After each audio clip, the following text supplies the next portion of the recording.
Wakey, wakey, bun.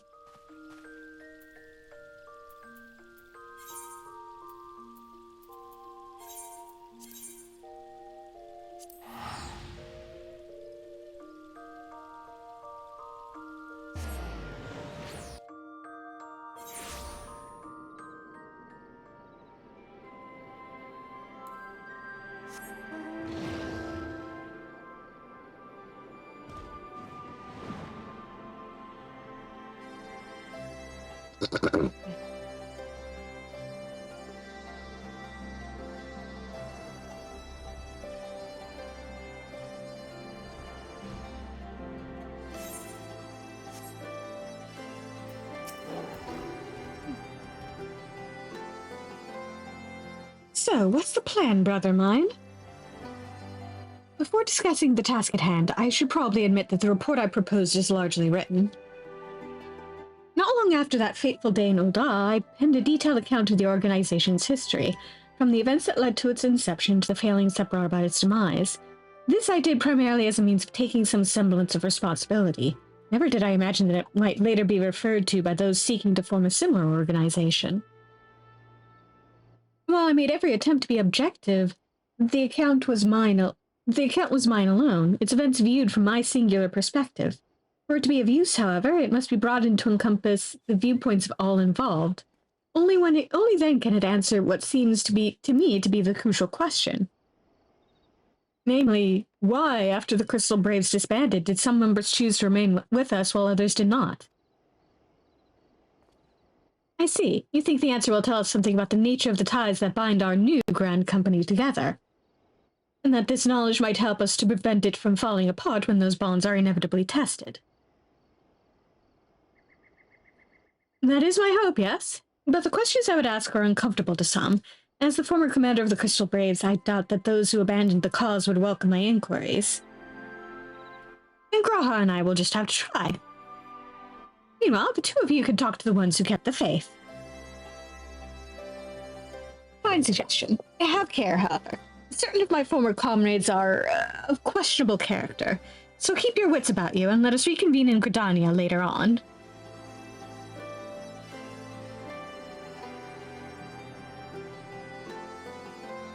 If you have no objections, I have a mind to begin by speaking with Riol and Alian. If memory serves, the two of them will be attending an intelligence briefing at Castra Morians. Let us seek them out there.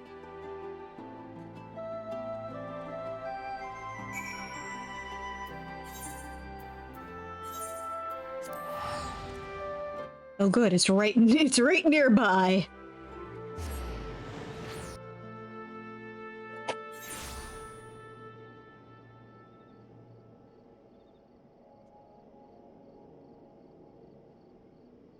Mm-hmm. Yeah.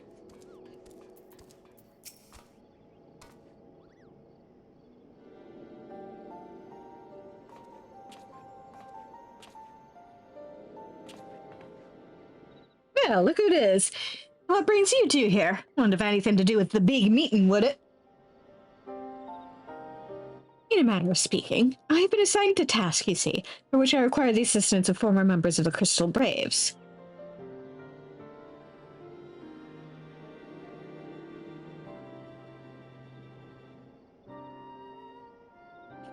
So you want to know why we decided to stick with the Scions, eh? Ain't an easy thing to put into words, that.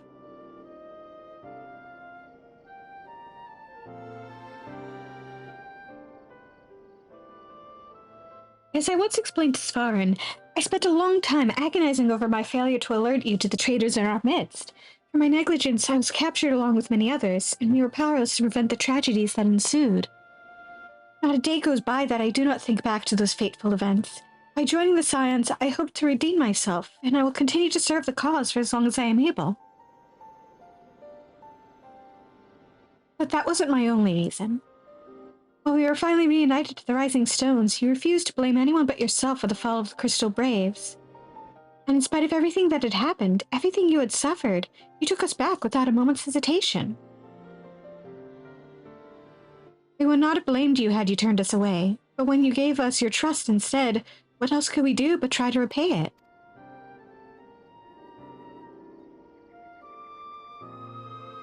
Nothing, that's what. As for my own tale, well, I've always felt the Scions have something in common with me old crew. The duty of the strong is to protect the weak. That was our creed, and I still strive to live by it to this day. As time's gone on, I've learned that strength comes in many shapes and sizes.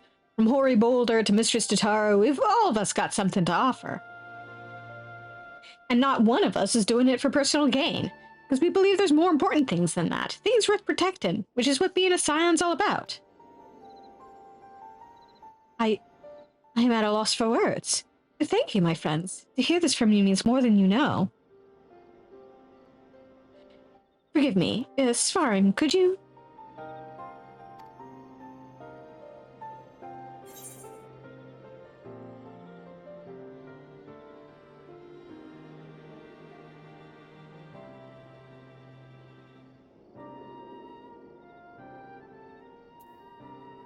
Why do you think the Crystal Braves ended in failure? What went wrong? Well, it's found in ideals were something to be proud of, but ideals alone don't make a crew. For every swab who signed up with good intentions, there was another who was only in it for the coin, the glory, or both. Ours was quite a disparate band, and while I will never forgive Ilbert, the fact that we managed to function at all was thanks in large parts to his efforts. Just a pity he was doing it for all the wrong reasons, eh? Only takes one bad apple, they say, and the Braves had a barrel full of them. Not like the Scions. We might look like a ragtag bunch of misfits, but deep down, we've all got that shared sense of purpose. And why? Because Tataru sifted out all the glory hunters before they made it through the door. I see. So while our ranks comprise a diverse range of people, each with their own individual strengths, we are all united in purpose. Thank you, my friends. With your permission, I shall make a record of our discussion and refer to it when drafting my recommendations. Until we meet again.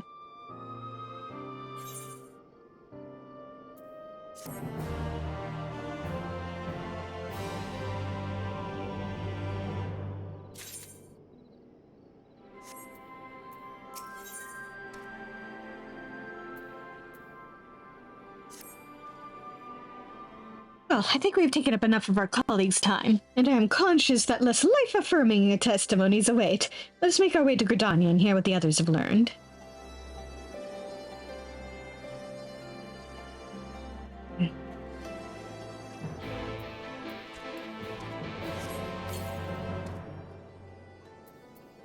I suspect we may actually be heading towards the, stuff that I was really hoping I'd get to.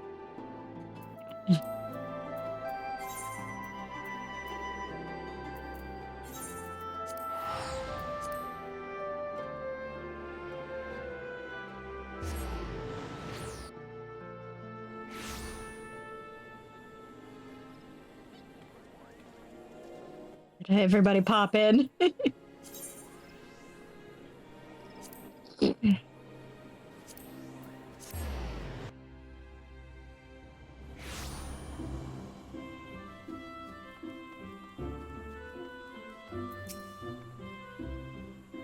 Thanks to Tataru's ever-dependable intelligence, we managed to track down a handful of former Braves without any great difficulty. Some were forthright, others less so, but we heard enough to form a picture. I must warn you, Alfino, some of their comments were harsh. I can well imagine, but their opinions are no less vital to my report. I seek the unvarnished truth.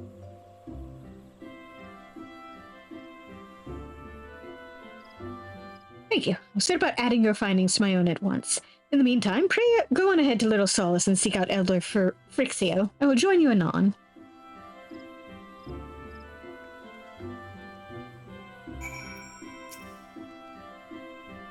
Leave me to attend to my report and join the others in Little Solace. I shan't keep you waiting long. I know how playful the sylphs can be.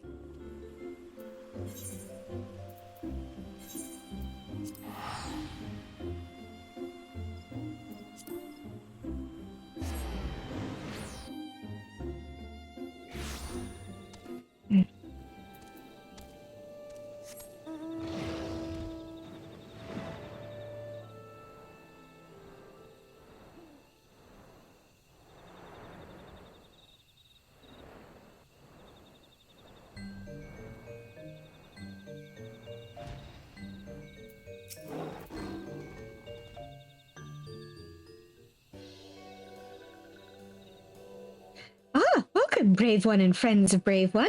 How good it is to see Walking Ones again so soon after the meeting.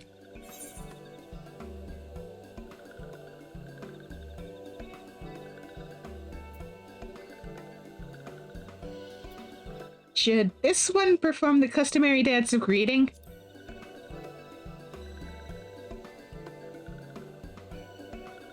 No, be at ease. It is true that these ones once delighted in making Walking Ones dance, but no more. Horned One Kane Senna said that Walking Ones would be coming to Little Solace. Imperial Ones also invaded Soflands and abducted many of these ones, so these ones will be glad to bear messages between fighting friendly ones. That is heartening to hear, Elder. It will require all ones to work in unison to stop the Talofaroi. These ones will try very hard, of course, but in matters of war, these ones have little experience. Any advice Walking Ones can provide would be most welcome. Oh, another pretty silver-haired one? And in quite a hurry, it seems. Alize, you must come quickly. Whatever's the matter, Alfino? Don't tell me you couldn't read my handwriting. What? No! A Twin-Header officer accosted me as I was about to set out. Sharlayan has sent an envoy who is due to arrive in Gridania at any moment.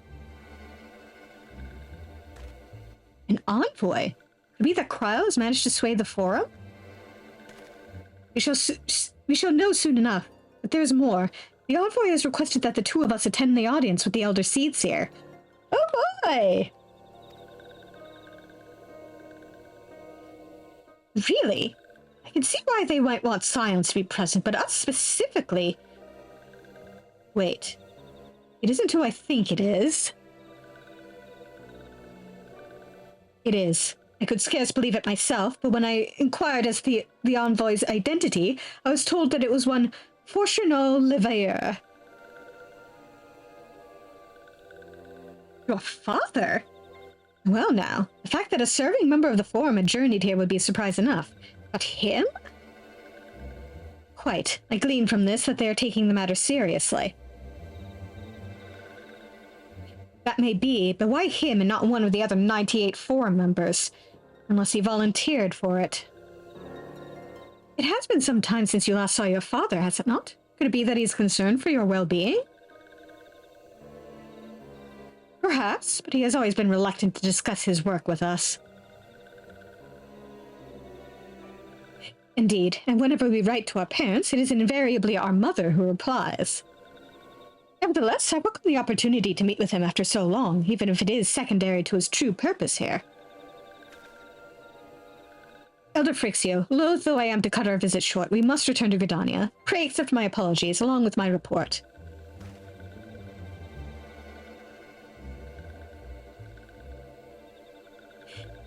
Never mind, there will be time to talk later. This one will keep Walking Ones for more urgent matters. Go! Go talk to your dad! The audience will be held at the Lotus Stand, where the Elder Seedseer awaits even now. Let us be on our way. I am definitely more than prepared to fight their dad.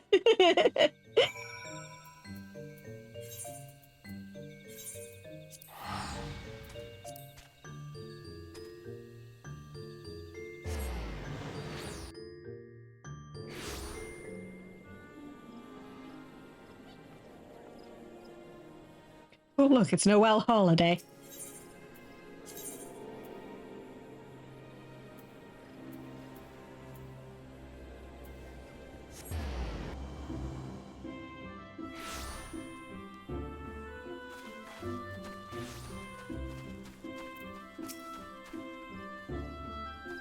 Welcome, Warrior of Light. The Elder Seedseer and your friends are waiting within.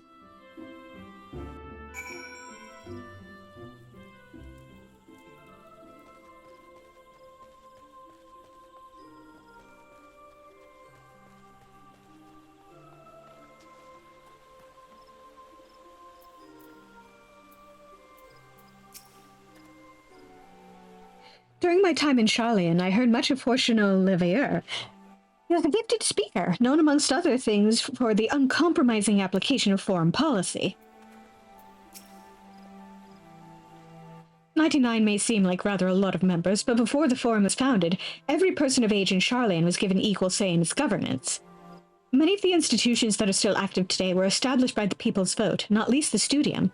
As Elise and I were constantly reminded during our time there, it is an example of what can be achieved through absolute democracy. After all this time away, it'll be good to see my father, even if it is at an official meeting. My friends, I thank you all for coming so swiftly. Word of Master Fauchenaux's visit took us quite by surprise. When the Alliance granted Mistress Krile permission to request Sharlayan's aid, we did not anticipate so prompt a reply, much less that it would be delivered by a member of the Forum. What the nature of that reply may be, we shall soon discover.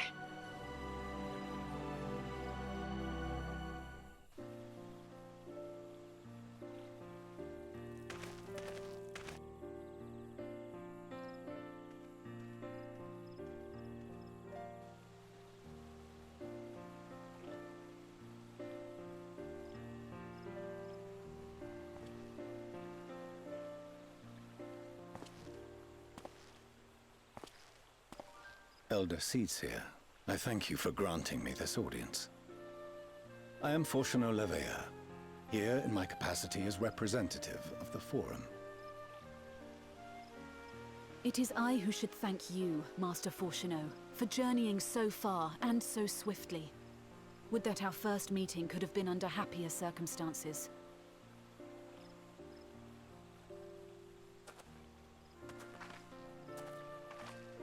It has been too long, Father. You look well. As do you both. Ameliance will be glad to hear that you are taking care of yourselves. How is Mother?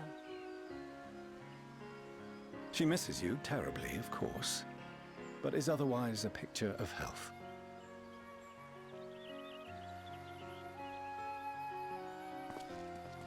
Circumstances apart, I'm grateful that our meeting has afforded me the chance to be reunited with my children at long last. And I believe I also owe you thanks for the hospitality you showed my father, Louisoix, during his sojourn in Eorzea.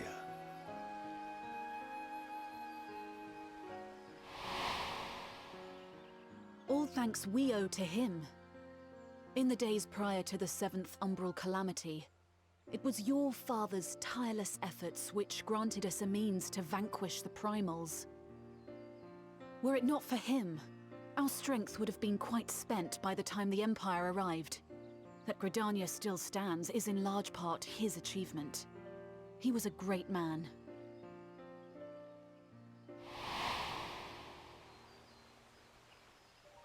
He would doubtless have been moved to hear you say so. I must confess, however, that I opposed his decision to intervene. And my position remains unchanged.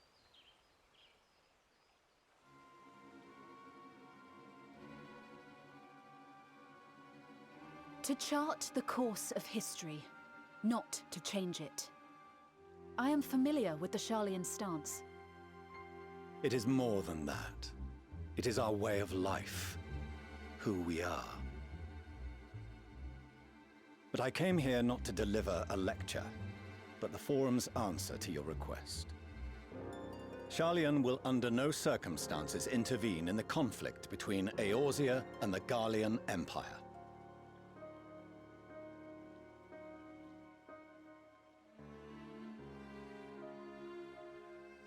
May I ask for what reason the Forum has come to this decision? The final days spell the end not only for Eorzea, but the entire world. The final days? Pray spare me your hyperbole. This conflict is no more than the latest in a series of petty squabbles between yourselves and Garlemald. One in which Sharlayan will take no part. If the final days were truly upon us, we would know. Father, you must ask the Forum to reconsider. You may feel safe on your little island across the waves, but if you imagine the Telophoroi will leave you be, you are mistaken. They mean to kill us all. themselves included. Alphino is right. We have seen what the enemy is capable of, the lengths to which they'll go. This is no time to turn a blind eye. If Eorzea falls, so too will Sharlayan. So if you truly love our homeland, you will join us. Now, before it's too late.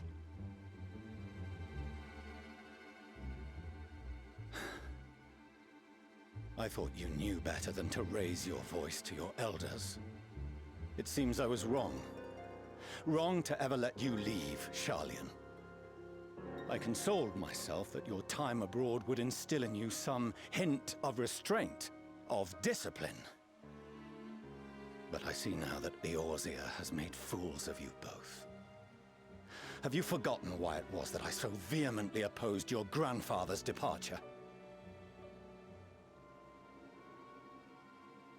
For all his wisdom, his only solution was to go to war. Death, devastation, ruin. Even those who claim victory are scarred for life. What prize could ever justify such sacrifice?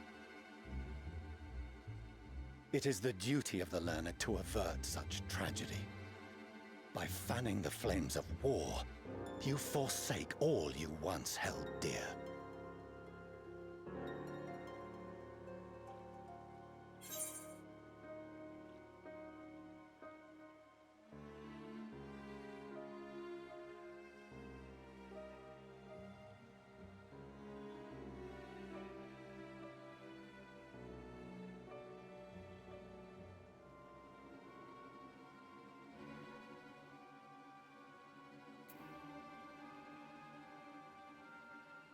Oh, I wish I could dump him in the water.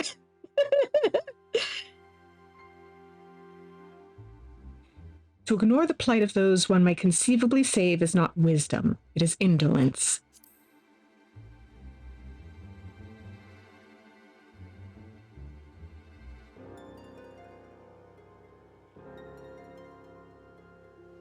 I see your friend shares your misguided ideals.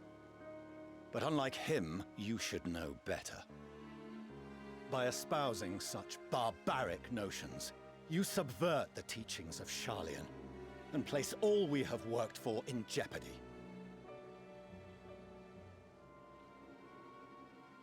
Alphino, Alisaie, as of this moment, you shall no longer bear the name of Leveilleur. What? Father. How you choose to live your lives is no longer my concern. If you wish to walk the path of ruin, I will not stand in your way. Master Fourcheneau, while Sharlayan may have no intention of intervening in this conflict, we can still part as friends. Will you not stay and speak with us, that we might learn of Sharlayan's hopes for the morrow? I have said what I came here to say. Any further discussion would be meaningless.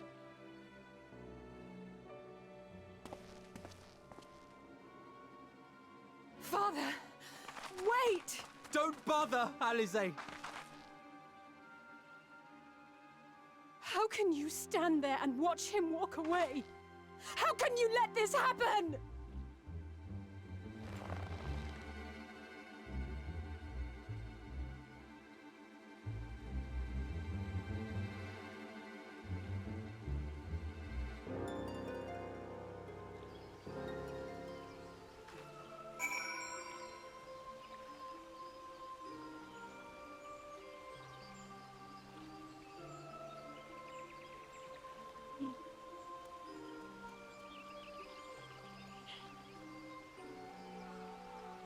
Yeah. He sure made a great first impression, huh?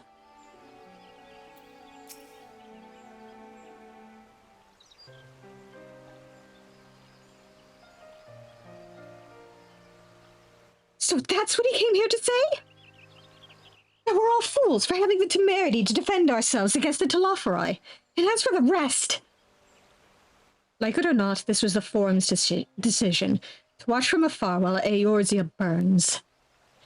Father was but the messenger. and as he handed down their judgment, I could think of nothing to say that could possibly sway him. I still can't.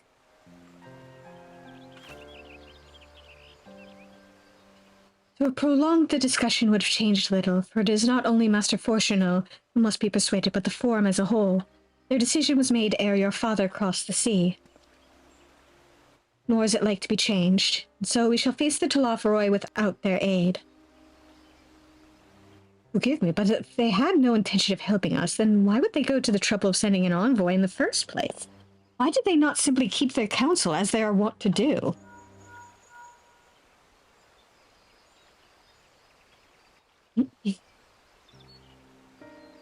Darn, has Master Fortuneau arrived yet? Yeah, been and gone. And it is as I feared. My efforts were in vain. I pleaded our case to as many Forum members as I could, but they flatly refused to discuss the matter. No, that's not exactly true. I should rather say that they ignored every word I said on the subject without exception. It was almost unnerving. Could it be that they are hiding something from us? That might go some way to explain Master Fortuneau's performance. When he said that they would know if the final days were truly upon us, I dismissed it as pride. But what if they genuinely believe that they know how the world will end and simply disagree with us about the circumstances? That I don't know, but something tells me they are not as unconcerned about the Talafaroi as they claim. If the threat weren't real, why else would they be so standoffish and secretive? I would very much like to delve deeper into this. I'm afraid I've exhausted every avenue of inquiry. Nor have I fared any better with my other mission, researching Heidelin in the Ethereal Sea. I tried enlisting the help of experts in the field, but it appears the Forum has forbidden anyone from cooperating with us. Obstructed at every turn. So it would seem, but don't lose heart just yet. With all the knowledge and acquaintances we have between us, we can still find a way forward. To that end, I would like you all to join me here. When the time is right, of course. I am aware that matters in Eorzea stand on a knife edge, but with your permission, I can at least start making the necessary arrangements.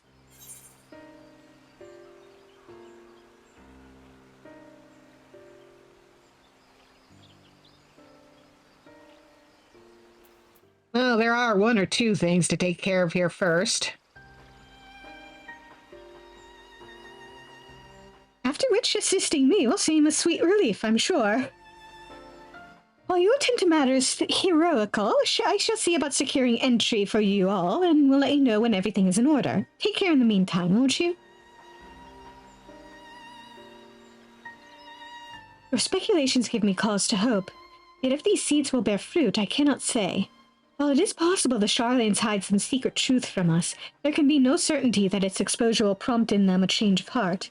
And so, for the present, we must needs confront the plight in which we find ourselves. The Forum has refused our request for aid, and it falls to us alone to contend with the Talafaroi.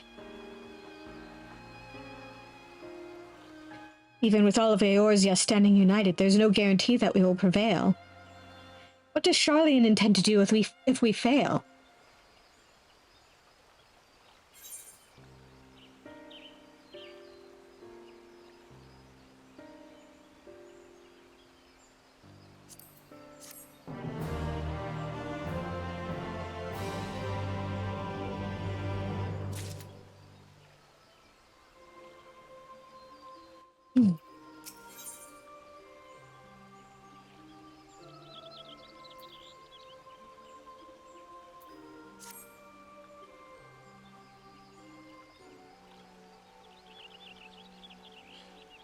While Sharlayan's stance is indeed disappointing, we cannot allow ourselves to be distracted from the challenge before us. There's much and more to be done. I shall begin by sharing the Forum's response with my counterparts in the Alliance. Meanwhile, I would ask that the Scions... Grave tidings, Walking Ones! Grave tidings! Calm yourself, my gentle friend. What has occurred? These ones who went to see Feathered Ones send terrible news. Destroying ones have appeared in Zilphatol. Destroying ones and captured ones, even frightful godly ones. Feathered ones didn't stand a chance and were sent flapping and squawking. When did this happen? Is it too late to help them? Too late, yes, much too late. But luckily, destroying ones were only passing through and continued on west. Feathered ones who did not fight were left unharmed. West. That would be Kurthus.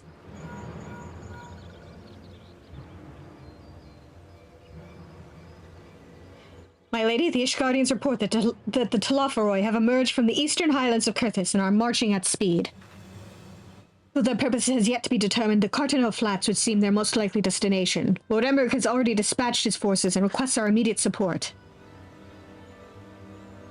Tell me you shall have it. The time has come for the Grand Company of Eorzea to prove its worth.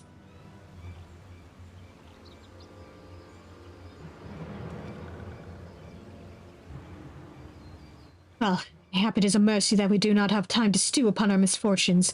Come, my friends, let us make haste to Cartano. Oh, wait! This one almost forgot. Destroying ones were said to be led by cackling robed one. This one must see out that all walking ones know. Farewell!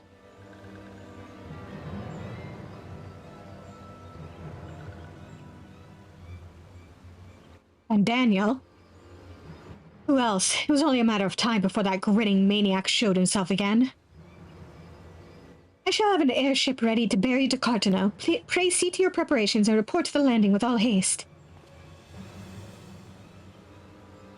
At once, my lady. Let us away. Yep.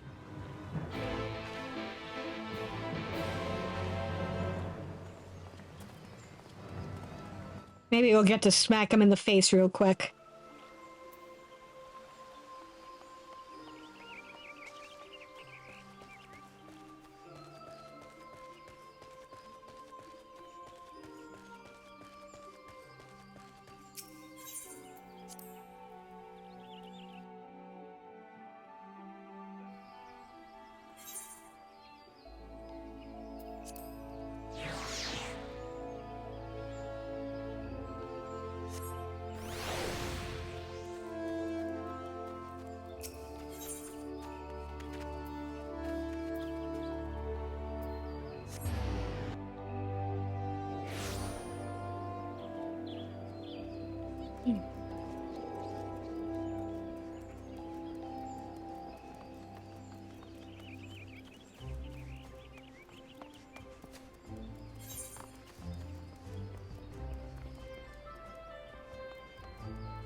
Sparn, it would seem Fordola here has come all the way to Gridania to find us. I've explained the situation, but she insists her business is urgent. Aye, and it'll be over sooner if you shut up and come with me.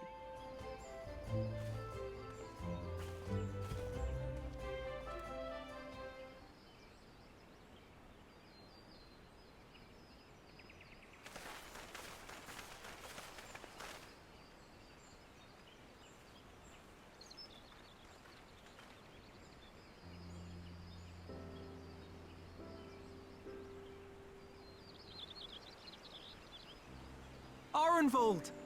I can't tell you how good it is to see you.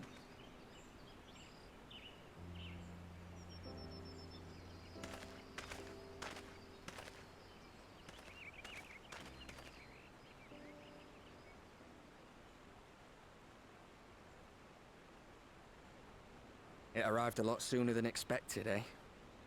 The day I craned my neck up at you. Only because you're sitting down. Unless...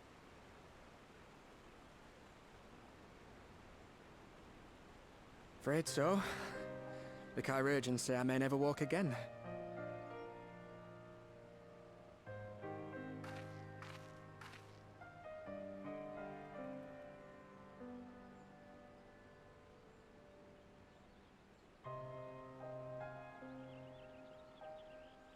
Come on, Alfino, it could be worse.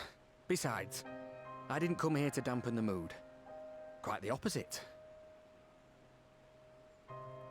All I've ever wanted was to fight for a cause I believe in. But my fighting days are over. So I want you to fight in my stead. Be the hero I can't.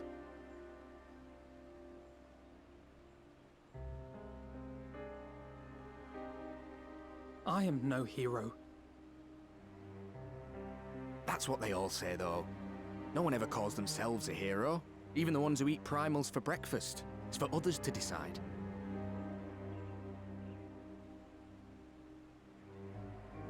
Look, Alphino. You already are a hero. To me and countless others. We see you doing your damnedest to protect us all. And you're not alone, are you? There are people who believe in you, just as you believe in them.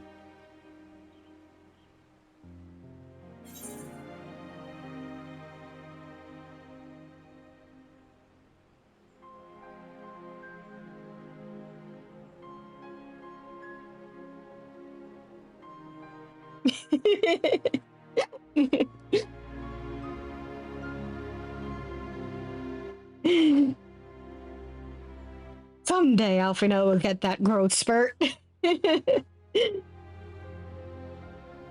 Yeah, I'm sure they can make do.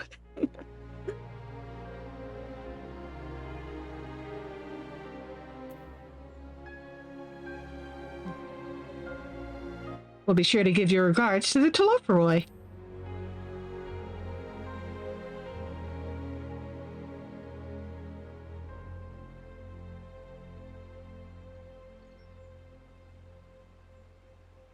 I know what's at stake, and how many people are depending on you. But I believe in you. Believe that you'll see it through. That's why I'm entrusting my dreams to you. Like Albert and Owley once entrusted their dreams to me.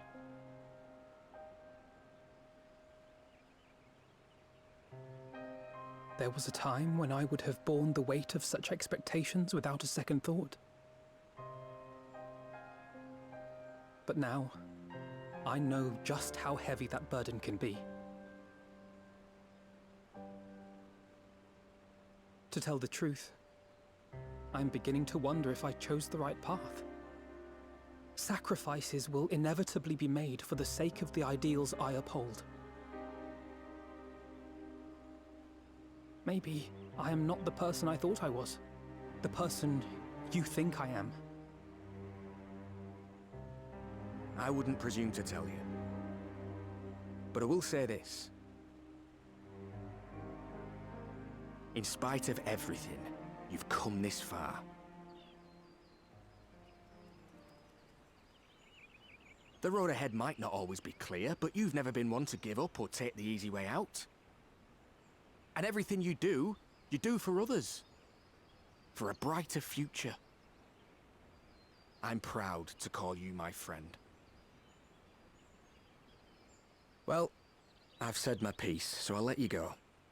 I know you've got more important things to be doing. Just give what I've said some thought, all right?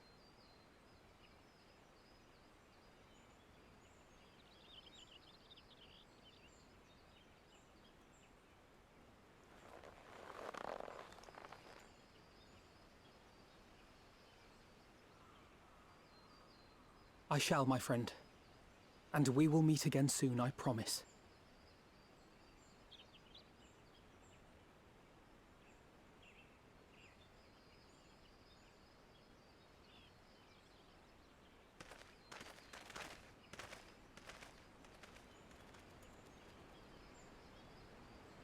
Nothing left for me to do but wave and smile.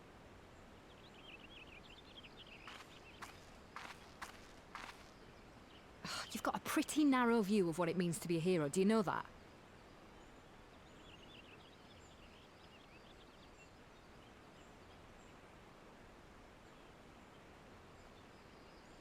You think they're all forged in the fires of battle?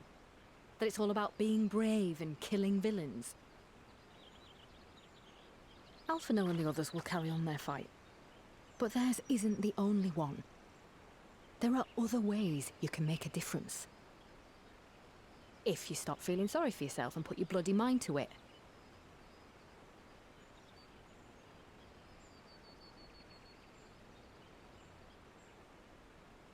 There's not much chance of me living the quiet life with you around, is there? If you're content to twiddle your thumbs thinking of what might have been, that's your lookout. But I reckon you've got some fight left in you. And I reckon you might be right. If there's a way I can still help my friends, I'll bloody well find it.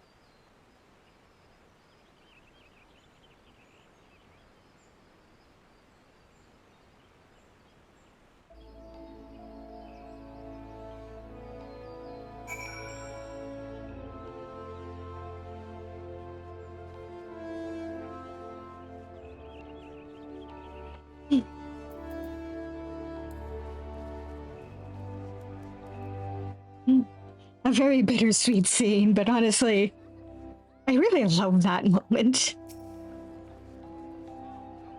You could tell me later about what that was all about, but judging by the set of Alfino's jaw, it appears to have done him some good. Sacred and the others have already left the Rising Stones, and according to the communications officer, Amalja and Kobold forces are also bound for Cartano as we speak. They mean to keep the promise they made in Alamigo, and we must do the same by saving as many of their tempered kin as possible. Anyway, the airship is ready to depart. We should get going. Oh. Upon joining the battle at Cartano, several cutscenes will play in sequence. It is recommended that you set aside sufficient time to participate in the battle and view these scenes in their entirety. Well, good thing it's not even 6:45 yet. Your progress through the battle will be saved at certain points. In the event that you are defeated, you will be able to try again from the most recent of these. Please note that if you enter battles associated with other quests or log out from the game, this progress will be lost. Movie time!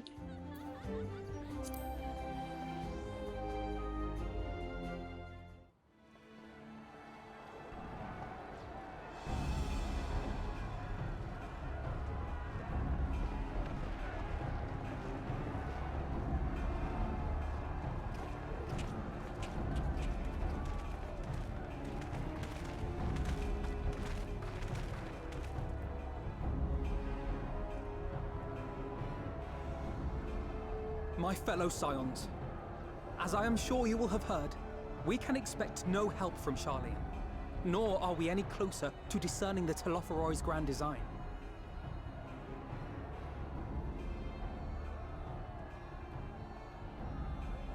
And now, our adversary moves against us in unprecedented numbers, compelling us to answer in kind.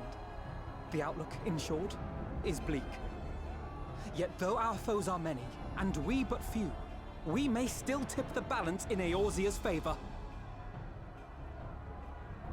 Of course. We will do what we always do. Deal with the ones our allies can't. A less than daunting prospect, judging by your expression. Could it be that you've dispelled your lingering doubts, Alfino?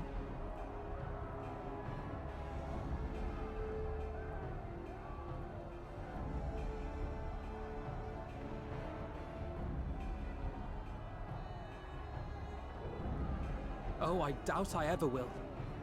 But as my friends have kindly reminded me, I have come this far, and that must count for something.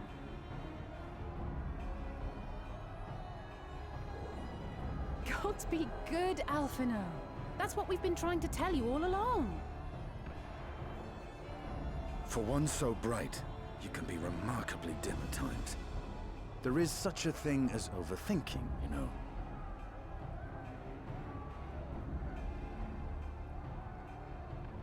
Might I suggest that we continue this conversation after the battle? It would appear that Telophoroi have already arrived. I'll do what I can to cure the tempered, but they'll have to be incapacitated first. Have care, my friends, for none can say wherefore our foe did choose this fateful field to be our battleground. Whatever may transpire, pray grant him not the pleasure of deterring you.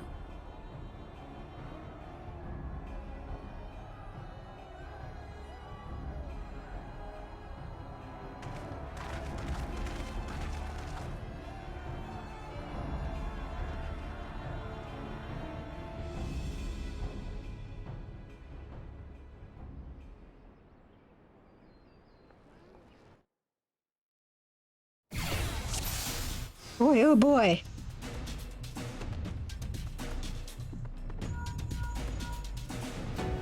Listen well, friends. The Telophori are sweeping across Cartano. As for the Ascian, he was briefly sighted above the battlefield, but has since vanished. He likely intends to watch events unfold from afar. Thus far, the movements of the lunar primals have proven difficult to predict. Even when poised to ambush our troops, they instead withdraw for some unknown reason. Whatever the Telophoroi's plan may be, the primals are our primary targets. Understood. They will not elude the Scions for long. Prepare yourself! Let's give it our all!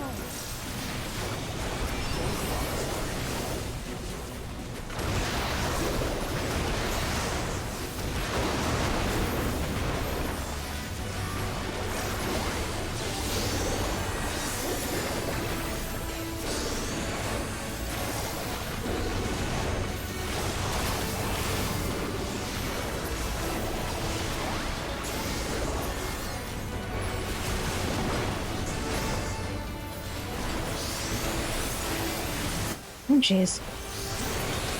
Gotta help Alfie.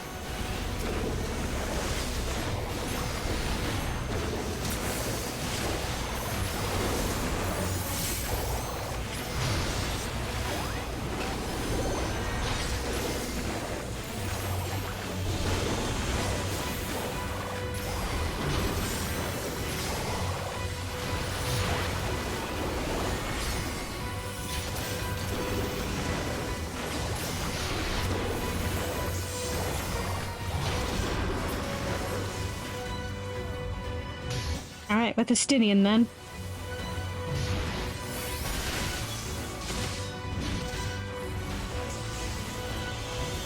Boys trip.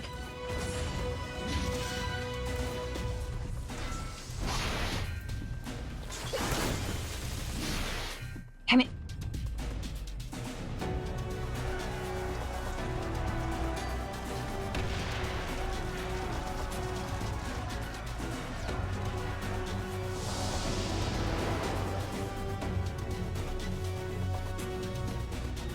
As the signs spread out across the field, Alize and Graha take the fight to the Telophoroi.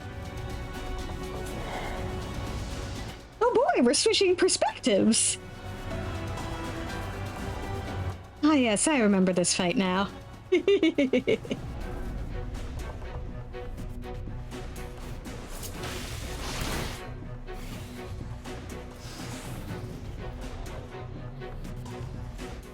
are so many of them. Right, I get to be a red mage. Won't be carrying anyone at this rate. We'll have to incapacitate them first. Yeah! Okay. What do I have for fire? Scorch. Okay.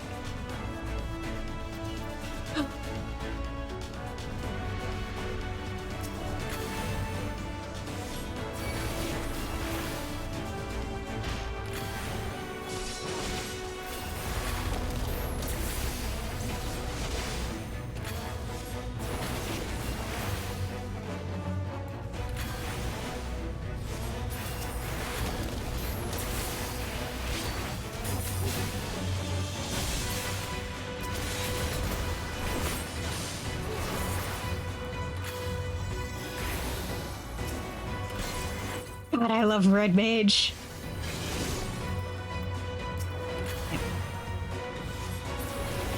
Allow me.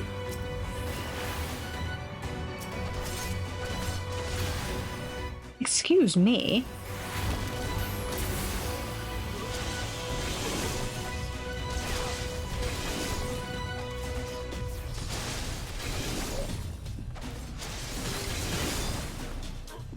Tempere's gone too far to treat them here on the battlefield.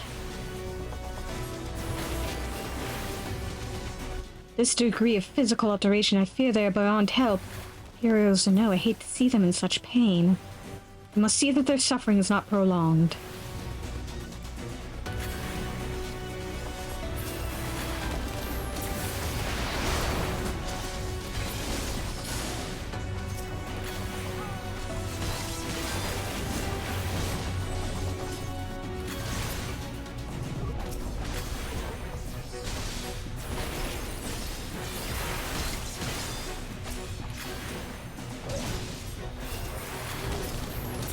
just the beginning. Right behind you.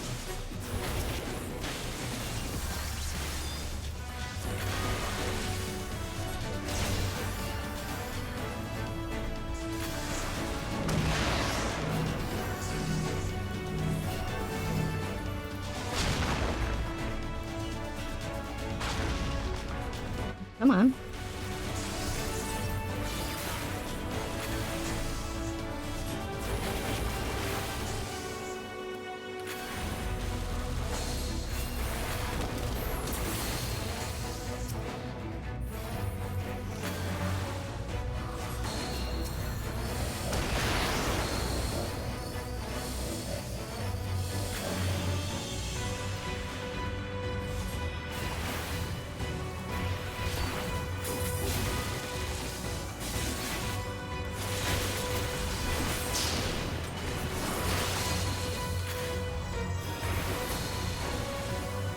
No.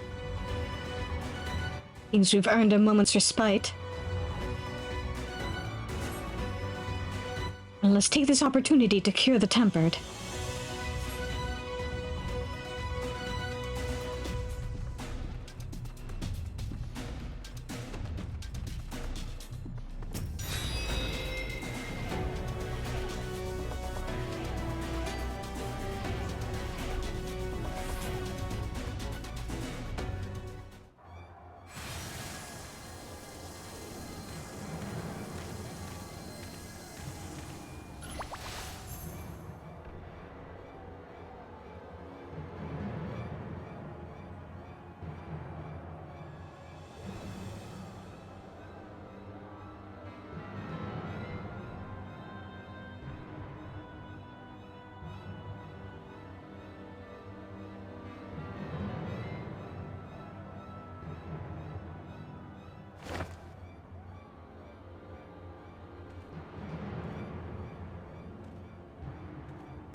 Do you see that?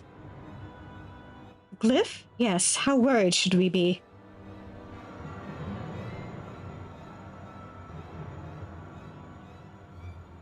A normal amount, I'd say. Listen well and judge for yourself. Though I can see ethereal currents, I had not thoroughly examined those that flow through the heart of Carteneau. But now that I am here, things have become clear. The flats conceal an etheric confluence like to the pillars of the Azim Step, but greater in scale. Far greater. The glyphs that Fandaniel has conjured reach into its very midst. And I believe I know their purpose. Should the lunar primals destroy them, it would spark a chain reaction with the potential to obliterate the confluence entirely. The resultant disruption to the flow of ether would sow chaos among the elements, prompting earthquakes, floods, and tempests large enough to lay waste to the realm.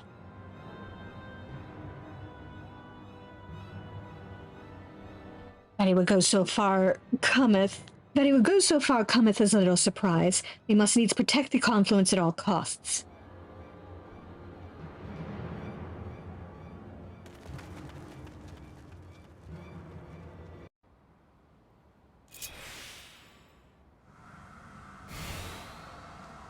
So which one of you three am I playing?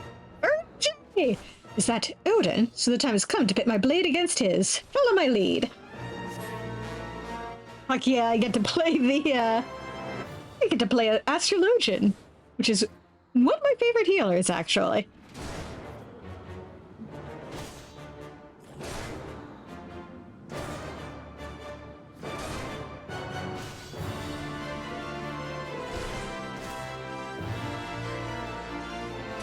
Okay.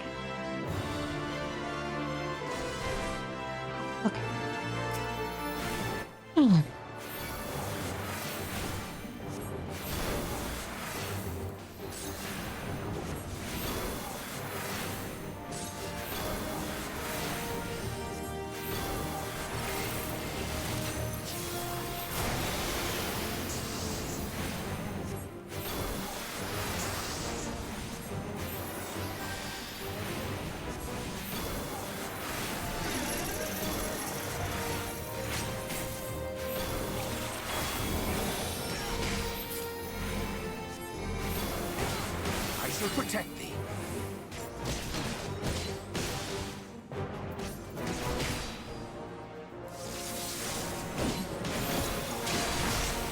Ouch. Go.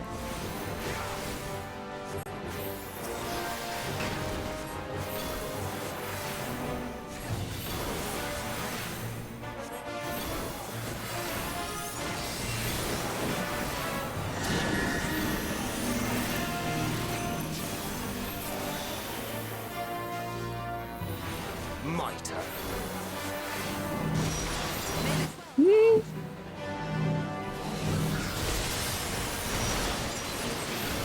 Oh dear.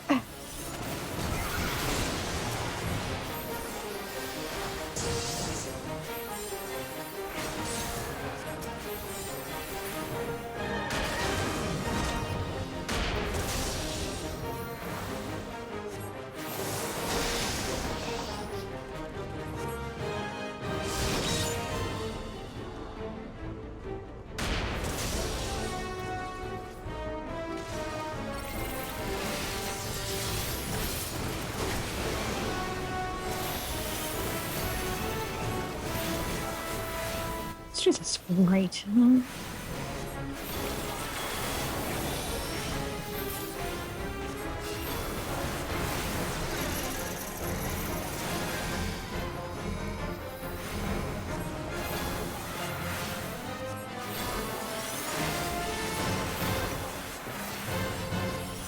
Away with you! Okay.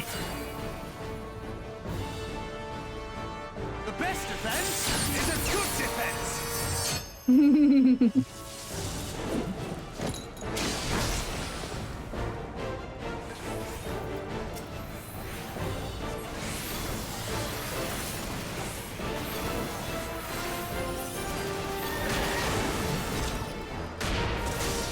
Yep.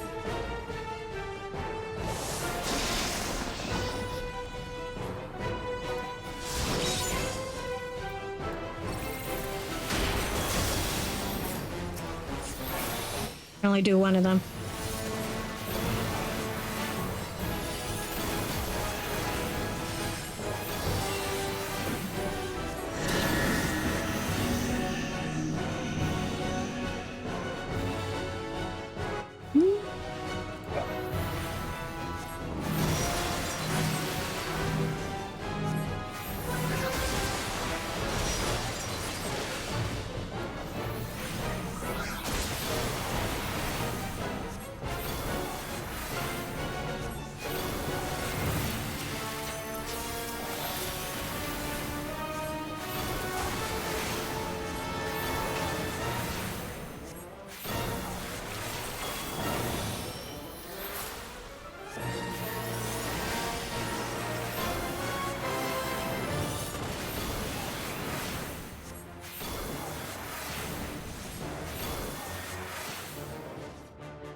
Meanwhile, Grahati and Alize prepare to lock swords with Luna Ravana.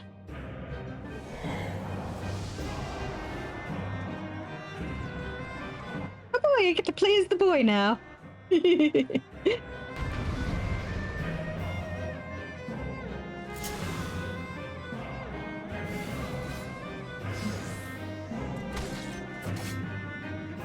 That must be Ravana, a formidable opponent by all accounts, but so are we. Okay, so I'm...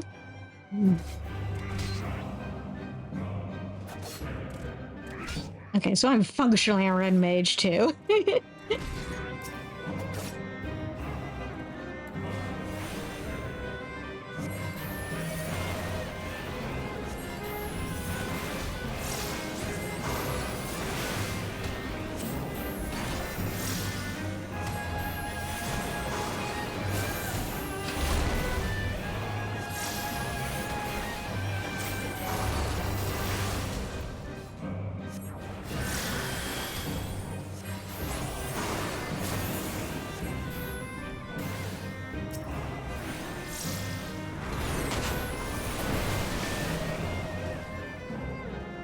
moths to the flame. We have to keep them from the conflicts, but there's so many. Oh, hey.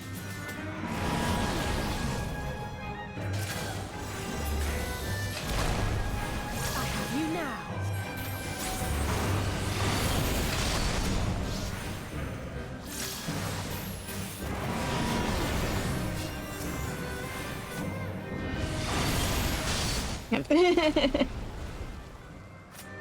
I should probably have moved to the middle and tried that.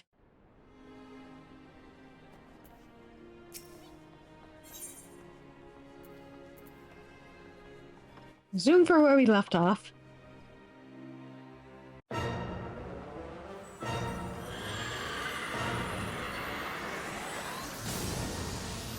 Huh. Okay. For a moment, I thought I was gonna have to fight him again. Fight Odin again.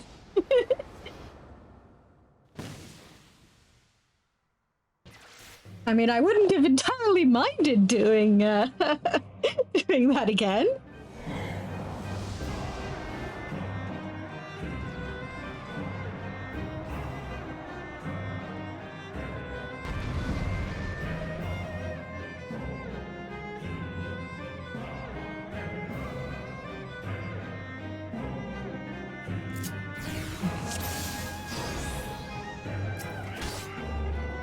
Remember how to be a proper black mage.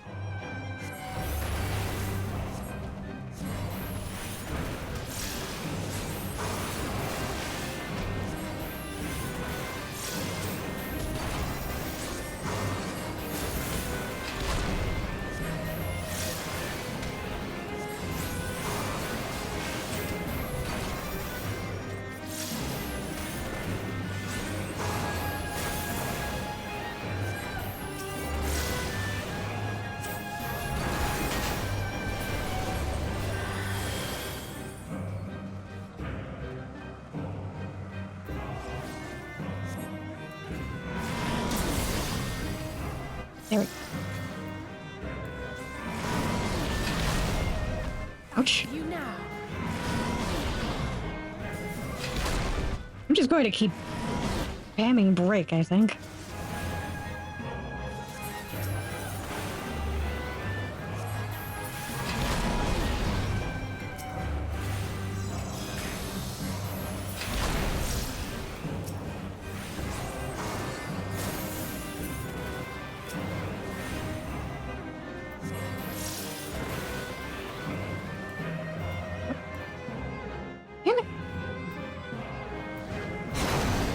No, no.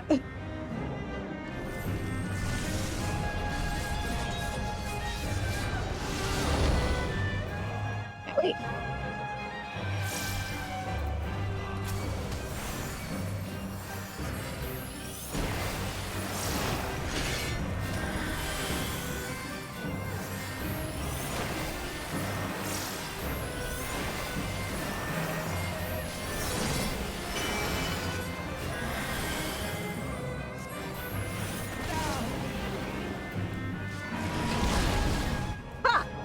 Oh man.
No. Stop.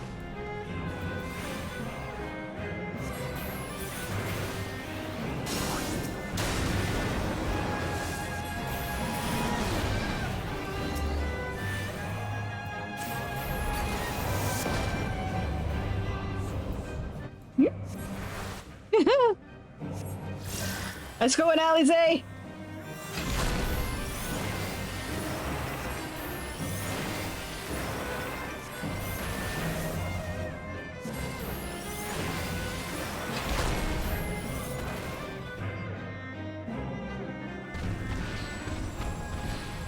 Ravana down!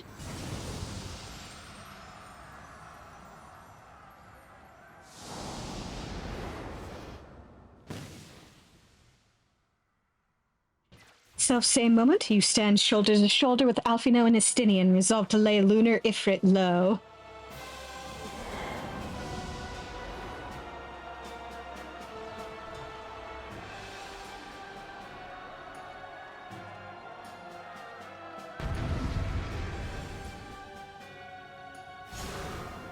Oh, this ain't a blast from the past.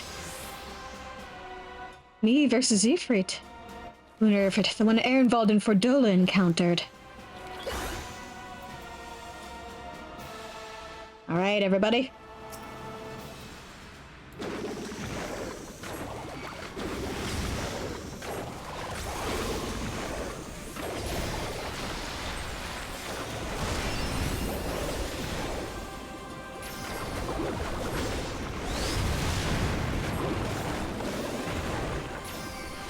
You know, maybe the squishy mage shouldn't be the one tanking this.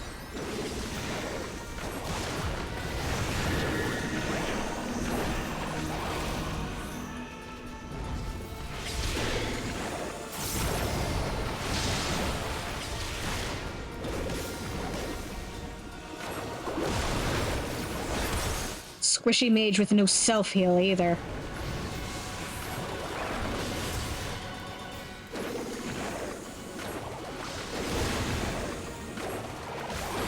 You're finished!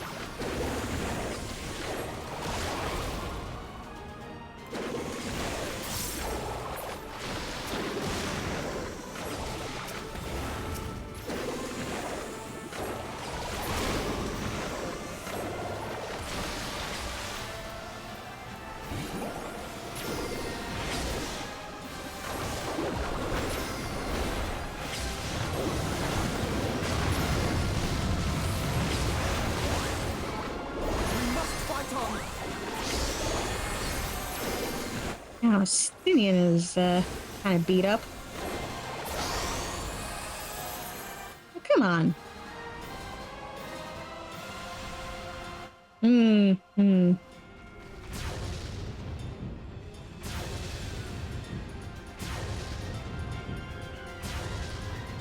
don't think he's got the right idea.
Now, come on.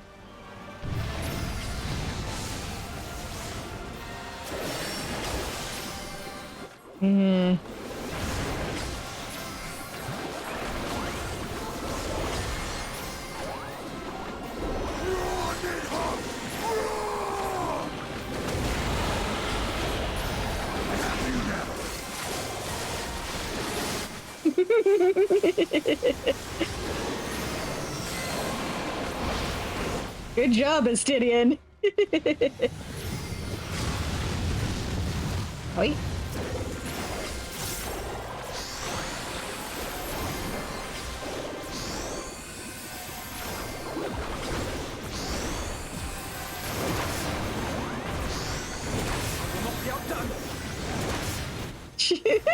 Love how Alfie's just spamming all his heal.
And thus another plan went up in smoke. I am beginning to see why Lord Xenos thinks so highly of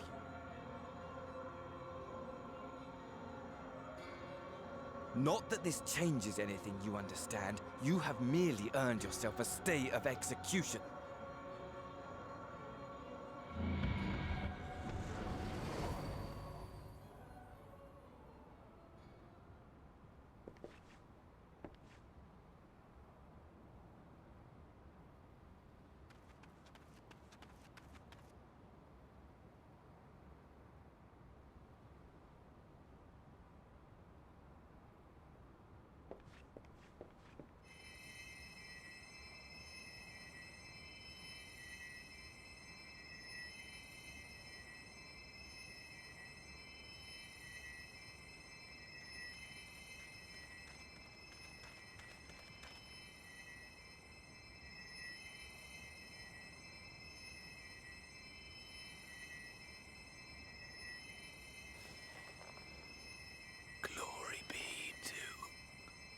Garlemore.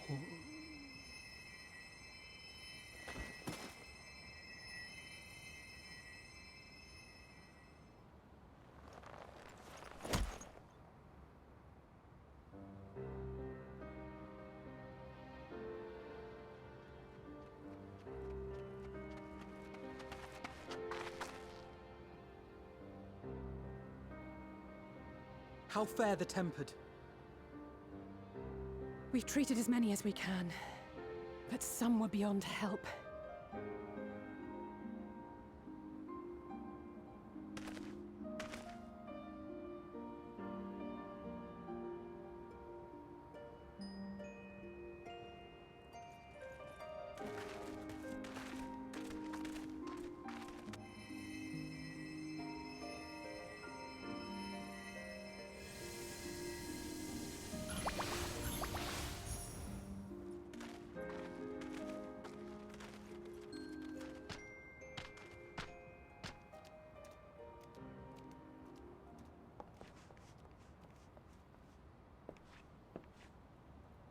Do not hang your head so, brave Scions.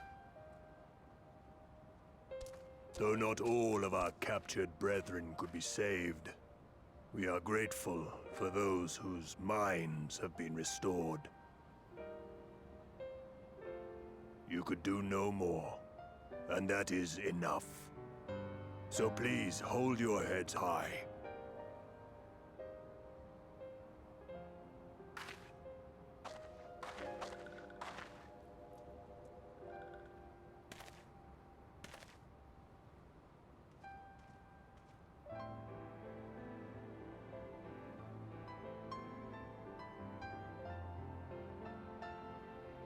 Should have been quicker, but I'll do better next time. Thank you for your kind words. They mean a lot.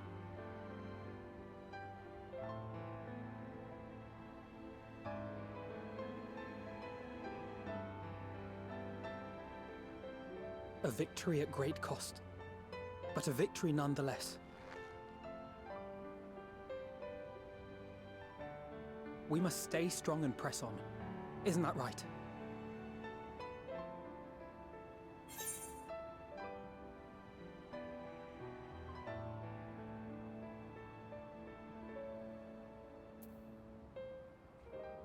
To the very end.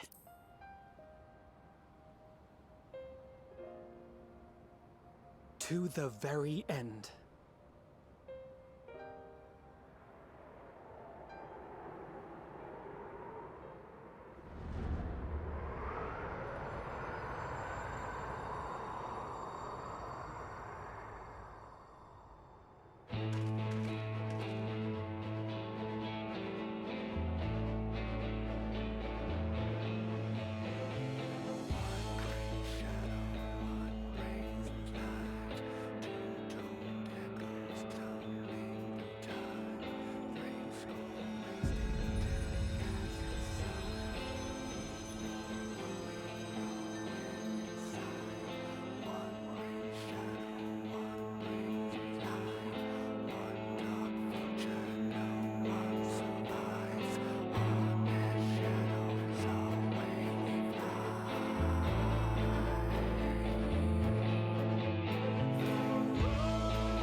forget us, your bygone kin, with one world's end as a new begin.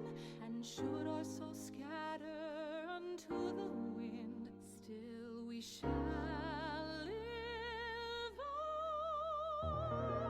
on. Stand tall.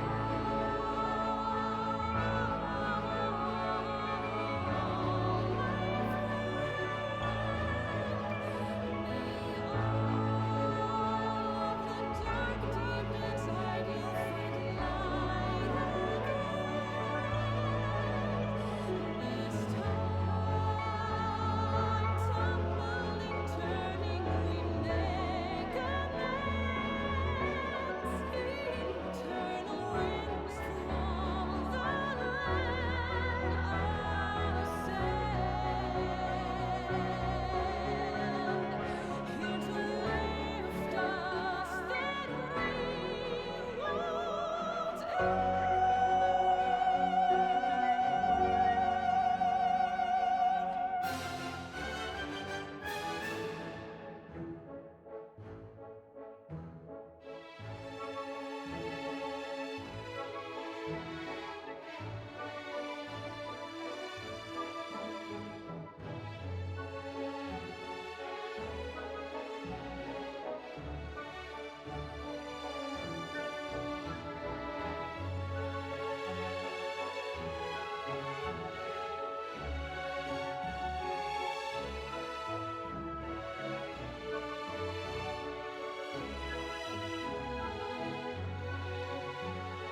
I trust you all enjoyed a comfortable flight aboard the Pride of the Ishgardian fleet.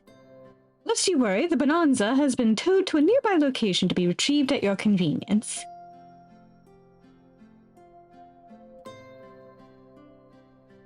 You've thought of everything, Lord Emmerich. May I say how much I appreciated the hospitality you afforded us on the way home? Think nothing of it. Our destination lay in the same direction, and it afforded me the perfect opportunity to learn how my errant friend has been since last he took his leave. It would seem you have finally found a place to settle down. I merely grew weary of wandering the Far East. Returning to more serious matters, while the Telophori have been driven from Cartano, 'tis like that the bulk of their forces yet remain. On the evidence of the Grand Company of Eorzea's first joint military operation, however, I'm confident that we have the potential to meet such threats head-on, even without the aid of you and yours. As such, while our forces keep the Telophori at bay, I would ask that you apply your talents to the task of neutralizing the towers. A sensible division of labor. While the towers remain, so too will the threat of the lunar primals. And given our expertise in the field of aetherology, we are better qualified to find the solution. That we are, especially should it happen to lie beyond the Alliance's dominion. There's a time and a place for formal investigations, of course, but certain secrets are wont to hide where only enterprising individuals may venture. I could not agree more. There are none better suited to this task, nor any upon whom I would rather rely.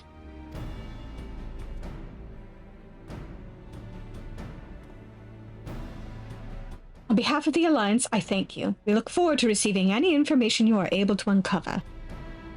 And with that, I must take my leave. Should you have need of assistance, pray do not hesitate to ask. Very well, my friends.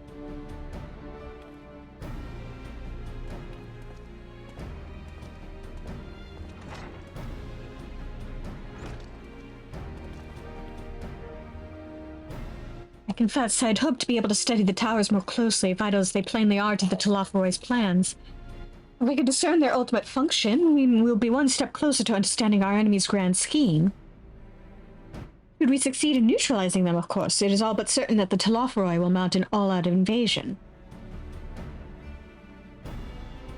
And then it will begin. The one who awaits at the heart of the chaos will come for us. For you. Yet in the end, our true nemesis may be the calamity to end all calamities. Final days themselves. Yes, all right, Alfino. We need a plan, not portents. As Thancred so eloquently pointed out, we are in a position to seek information from all manner of places, not least Sharlayan. According to Kral, the Forum have been more secretive than ever of late. While this may be related to the appearance of the Telophori, that remains a matter of speculation. But one thing is clear, the Forum is determined to keep us from discovering the truth. Master Fortuno's performance at the Lotus Stand was enough to convince me of that. The matter beareth further investigation, I do heartily concur. Nor can I think of a more promising place to look for the answers we seek on the matter of the towers. Sharlayan hath ever been the wellspring of ethereological knowledge. I care not where we go. Here or there, my lance will be ready. And what of you, Svarin? Might you be persuaded to join us?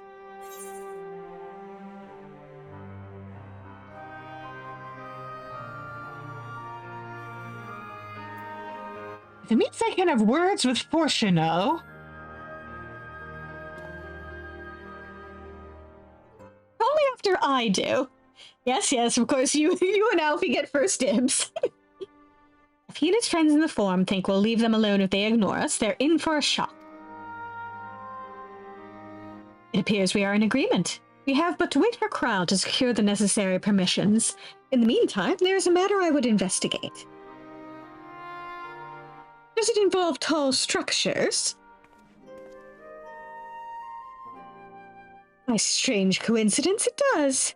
At present, I have only a creeping suspicion, but with your help, I will soon find out whether my fears are warranted.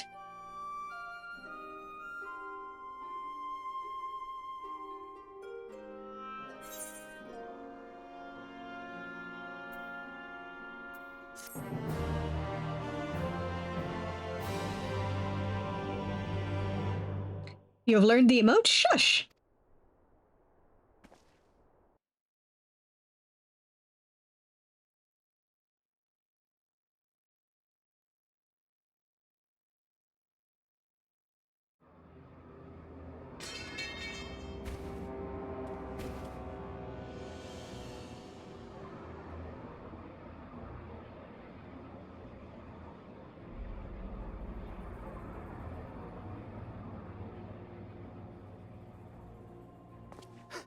Those Eorzeans certainly are a stubborn bunch, though I suppose you knew that already. My plan to redirect the ether from Cartano came to a rather less than satisfactory conclusion. It was, in many respects, an abject failure. Which does, of course, raise the question of where we are going to procure the requisite amount. The obvious solution would be to draw on resources a little closer to home, though that would require our dreamer to dream a trifle more deeply. So be it. The dreamer will not complain. Then let us begin the preparations at once. With the gateway of the gods complete, all that remains is to gather the necessary ether, and our prize shall be within reach.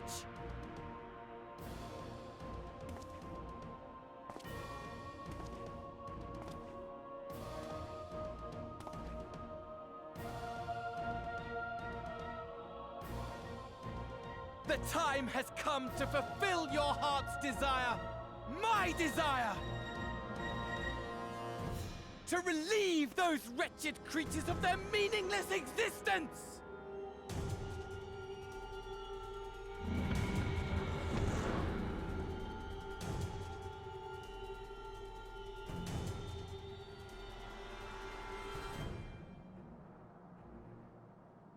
While I await you, I shall drink a sea of souls and gorge myself upon the darkened moon.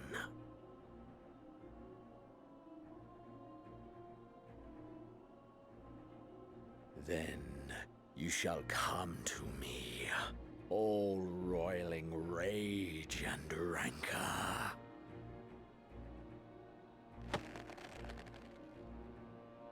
And the stars shall bear witness to our final contest.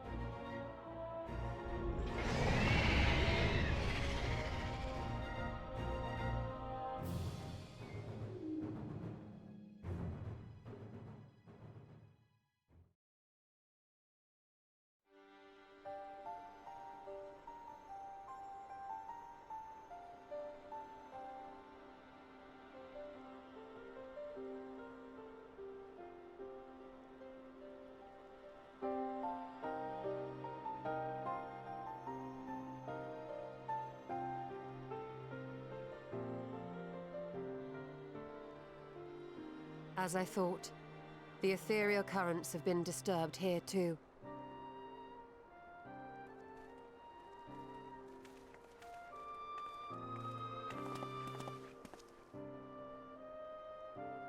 It was the same in Thanalan. Make that every location we surveyed. And the strength of each current has diminished dramatically, far more than could be attributed to a natural occurrence.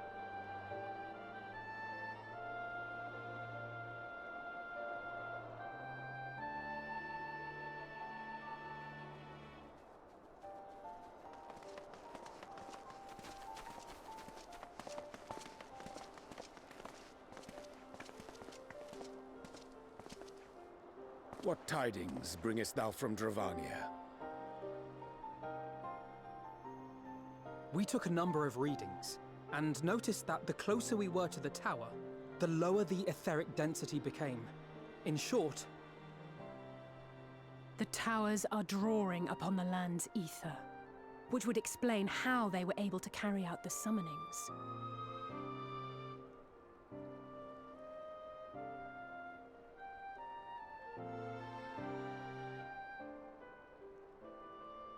Our allies must be informed of this. We should return to the Rising Stones and have Tataru relay our findings to them.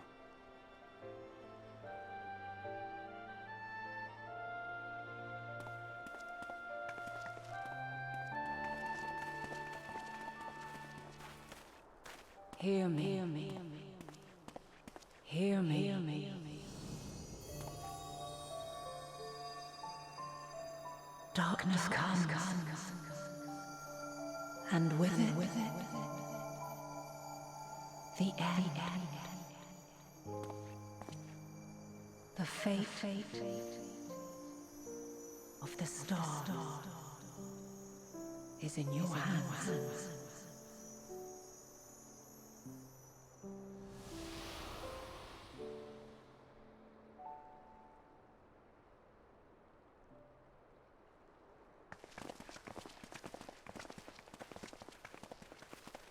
Everything all right back there?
And that is all for Shadowbringers.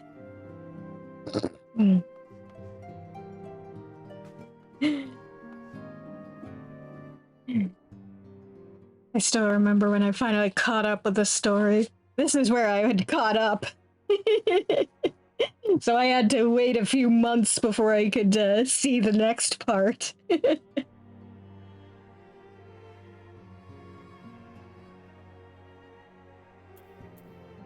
Let's go around. Finishing off these quests.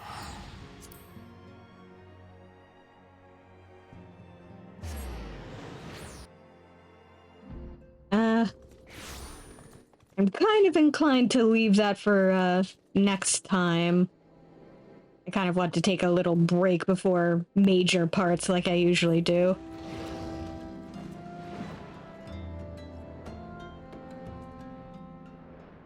Play something shorter and hopefully totally different before diving in.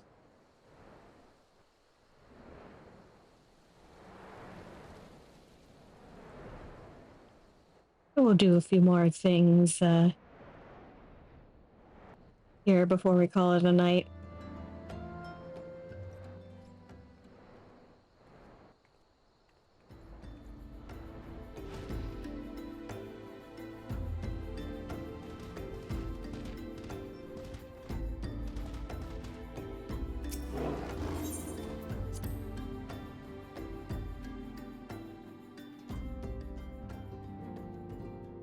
I did not notice them, but probably yes.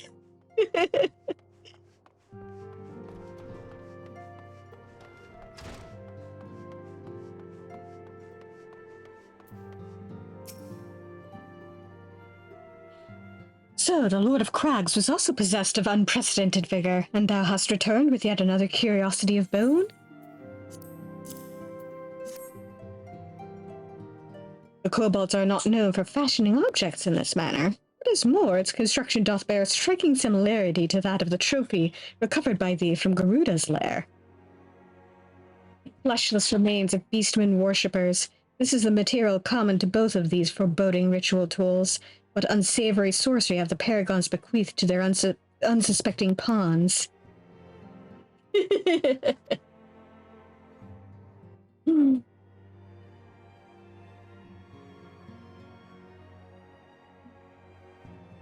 Well, it's either someone with a Rathalos mount, which might be in the game, I don't remember offhand, or it might be someone with a specific red dragon mount. There's another commonality to this augmentation of the primals that concerns me, and that is these, Far and Darkheart. For every mountain thou dost conquer, I am struck by the answering waxing and potency of the primals. The pattern is too clear to ignore. Such a cycle bodes not but ill for the realm. I must unlock the true nature of these immortal entities ere the land is once more racked with ruin. And, as always, thou art my stoutest ally in the gathering of the requisite keys.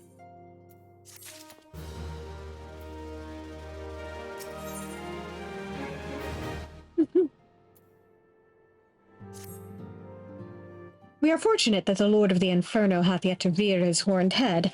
I fear, however, that reports of his return will not be long in the coming. My quest for knowledge yet remains unfinished, but such a task can only properly be undertaken in a world unracked by chaos.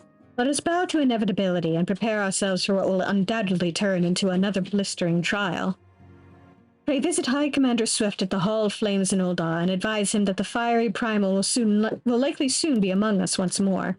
Mayhap with a measure of foresight we can lessen the impact of Ifrit's arrival.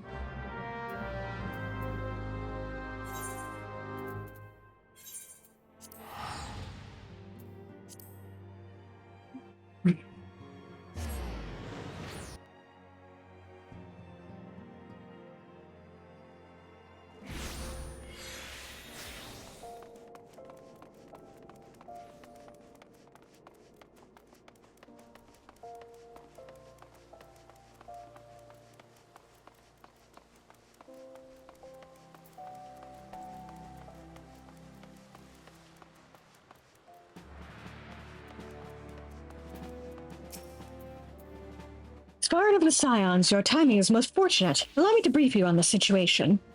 Both the Maelstrom and the Order of the Twin Adder informed us of their recent troubles with disturbingly powerful primals. And, as these incidents ever occur in threes, we immediately sought to gather intelligence on Amalja activity. We lost contact with the first reconnaissance party assigned to the task. I then deployed one of our elite units to learn the fate of the missing scouts, but they also have failed to report back. In their most recent missive, my elite troops declared their intention to investigate the Bowl of Embers. Though they may have been overwhelmed by the Lizardmen, we must consider the possibility that the Lord of the Inferno has reclaimed his domain. It is with some measure of wounded pride, then, that I must request your aid. Assemble a group of your companions and strike into the heart of Amalja territory in southern Thanalan. If Ifrit has indeed returned, you are to banish him back to the Aether by whatever means is necessary.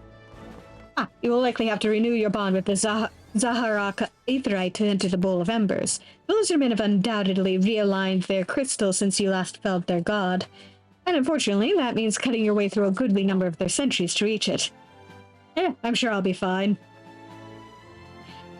The Grand Company of the Immortal Flames is no stranger to sacrifice when it comes to battling the primals, but the struggle costs far too many lives and often creates a host of new tempered enemies. You and your unique talents, however, can spare the families of our soldiers that grief. I will pass on news of your involvement in this mission to the Scions myself. Should our primal fears prove substantiated, then I pray your efforts meet with success.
I had to take a quick detour so I could actually see that killer off in the background, but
we're solo and Nifrit.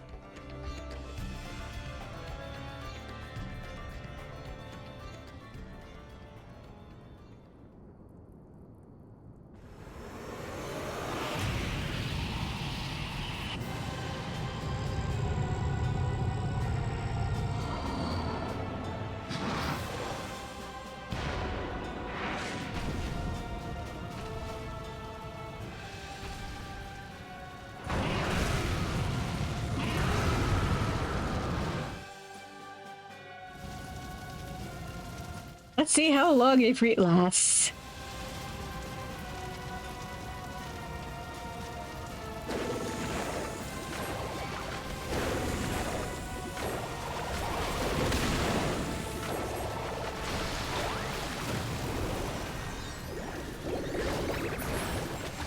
Oh man.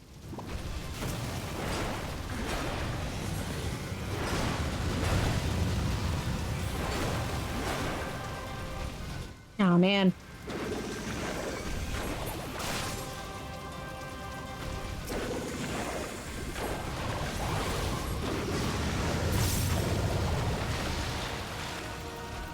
Stop being invincible.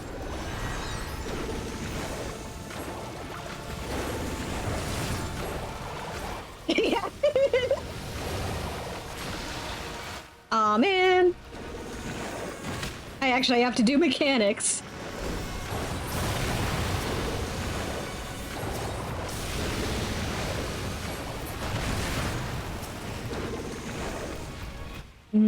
Let's not. It's gonna hurt. Ow. Stop that.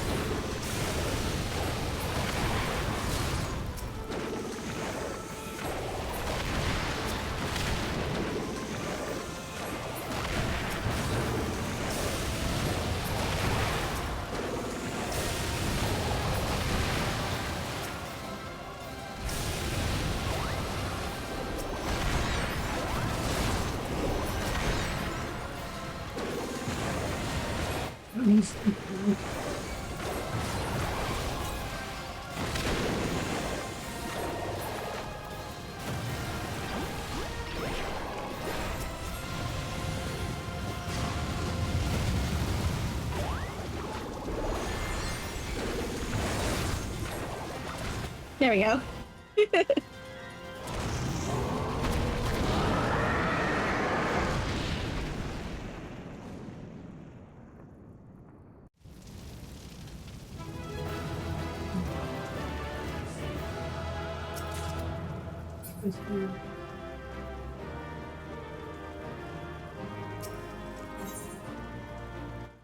So apparently that took 2 minutes, 6 seconds.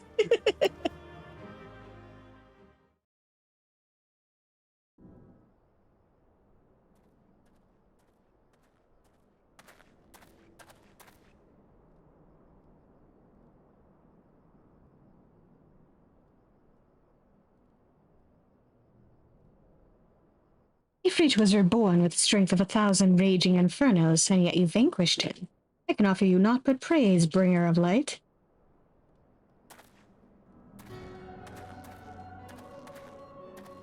Ever prepared for confrontation. Good. Those instincts serve us as well as they serve you. What meaning hides within this constant pursuit of ever greater strength? Have you paused to dwell on significance? However you might choose to justify your actions, it seems you have tested the very limits of these three primal avatars.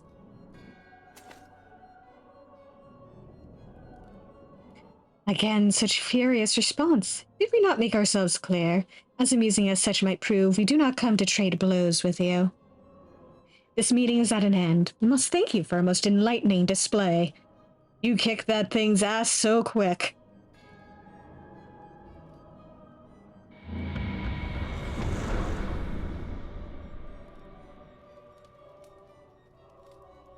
We have learned much. The destiny we seek draws closer, ever closer. How much longer can you stem the tide of darkness, bringer of light? How well will you fare against the next god to reawaken? Man,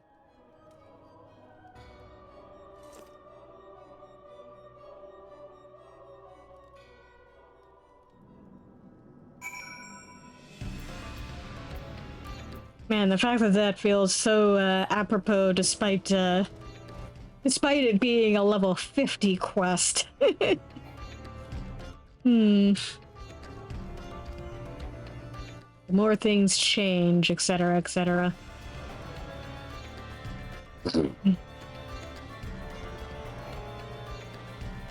Let's get out from behind these rocks and see if we can get a good view of that big tower.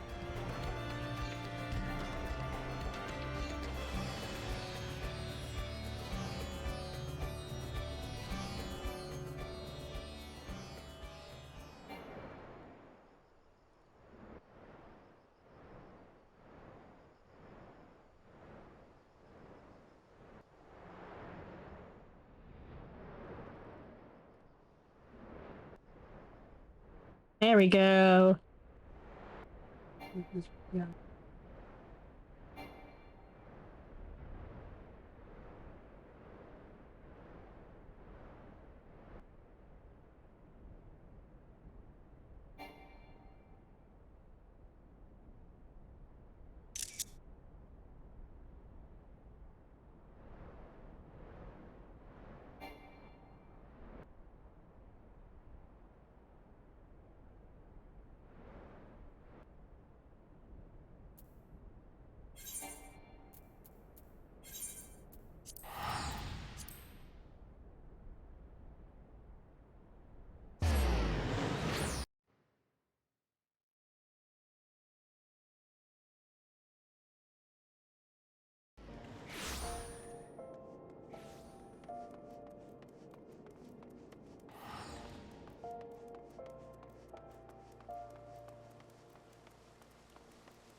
So, the infernal primal had returned after all. It is well that you set out prepared for the worst. Come now, Svarn, you must describe your epic encounter in detail, that we might revise our tactics for future engagements.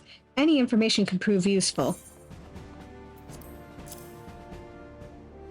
Well, I smacked it with a hammer a few times. That seemed to do the trick. Oh, now this is an ominous relic. While the Amalja are known for their barbaric trinkets, I sense something is different about this one.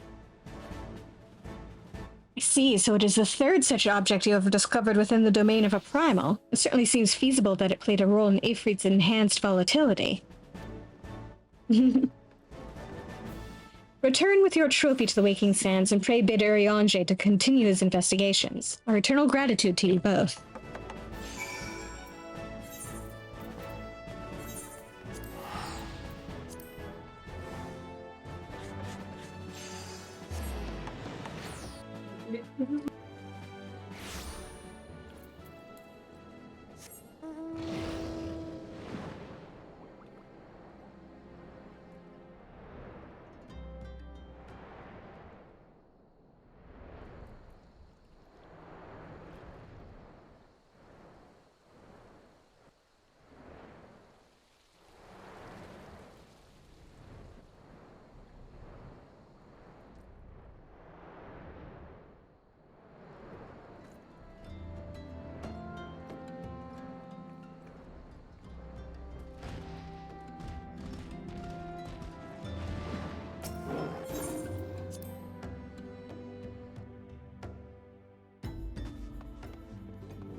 The report from the immortal flames hath flown before thee. Dost thou return once more bearing a curious tool of ritual magics?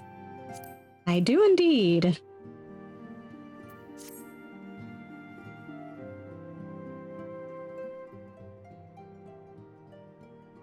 Ah yes, it doth most closely resemble the others in form and, I dare say, in function. The bone is, of course, a Malja in origin.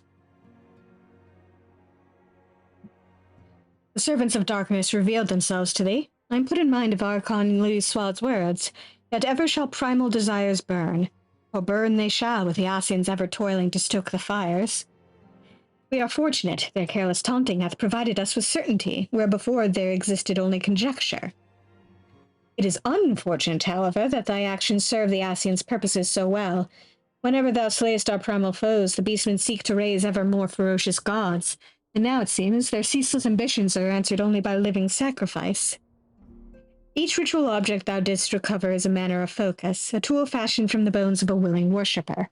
These foci contained the vast etheric power generated by the fervent prayers of a beastman zealot in the moment of his death. This power was then poured into each primal during the rite of summoning, thus giving rise to the augmented avatar thou didst engage. To free us from the threat of the primals, in truth, we must needs discover an escape from this endlessly escalating cycle of conflict. Such an answer will not, I fear, be readily attainable. So, as long as understanding eludes us, there's no other course but to continue with the slaying of primals. The aether they invariably hoard must be released back into the land. As the beastmen deities wax ever more potent, it is a sad necessity that the nurturing of thine own strength cannot be ignored, an action that thou must take, even though it doth quicken the plans of the paragons. One of the paths to inexorable might hath ever been the pursuit of sturdy arms and armor, and in that endeavor I may be able to assist thee.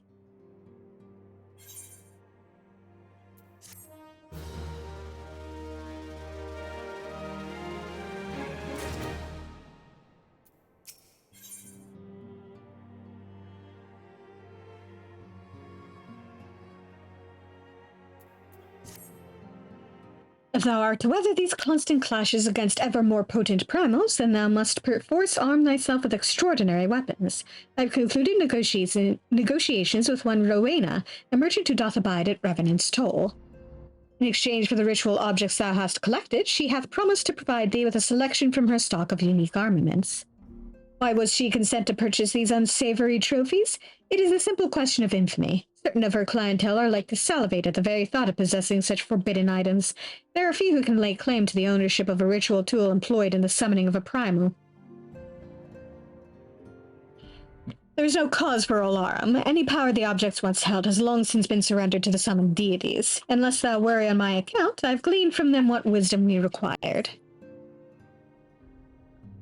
I return to thee thy hard-won prizes. Hie thee to Revenant's Toll in Mordona, and see them swiftly into Rowena's hands.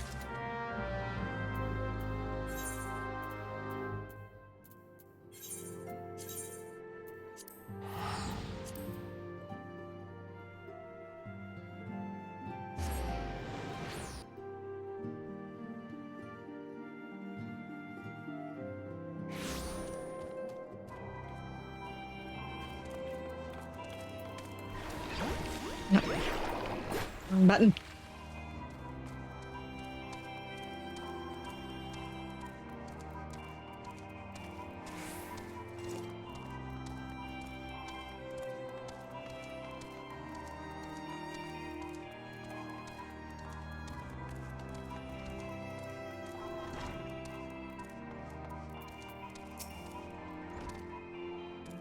Greetings, adventurer. So, you're the one who hopes to trade some primal curiosities, are you? Curiosities guaranteed their authenticity, so why don't you let old Rowena here have a look at these ritual objects of yours?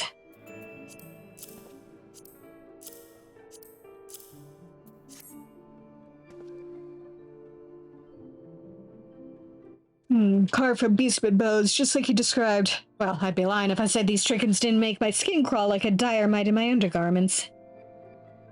In case you misunderstand, that's an expression of high praise, lad.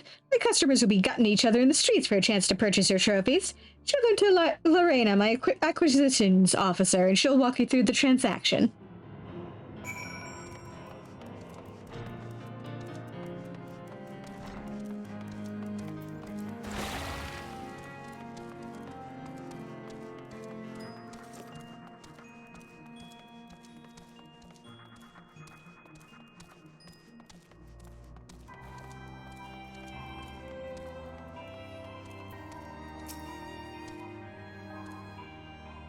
God damn you, Rowena. You promised me a life of excitement in the exotic lands of Mordona, and here I am stocking your shelves like a trained up. May I help you, sir?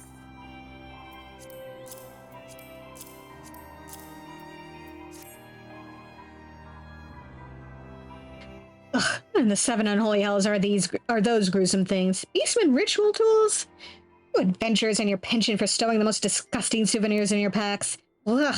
That goes twice for Rowena for wanting to stock the stuff, and thrice for her addled customers for begging to buy it. But that's neither here nor there. Whatever it is that drives you folk also fills my purse with coin. Now, were you seeking to trade for aught in particular? Oh, the special weapons we deal in, is it? Here, take a few of these tokens and you'll be able to exchange them for any arms you fancy. If you're one of those completionist types, then you'll no doubt want an entire armory of the things. Just bring me another set of those stomach-turning ritual tools and I'll see you rewarded with more tokens. Just hop to it.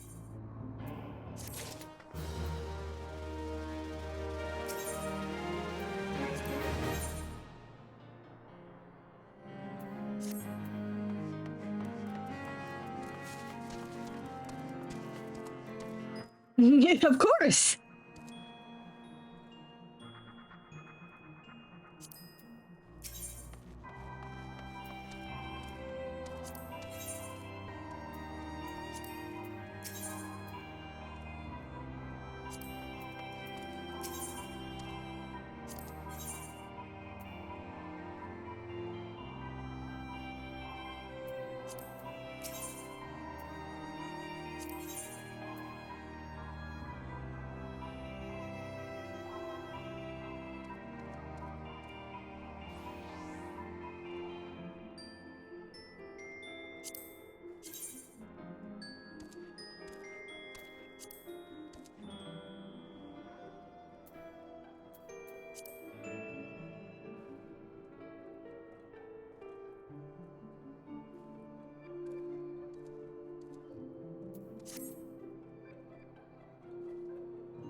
I think I'll come back for those later.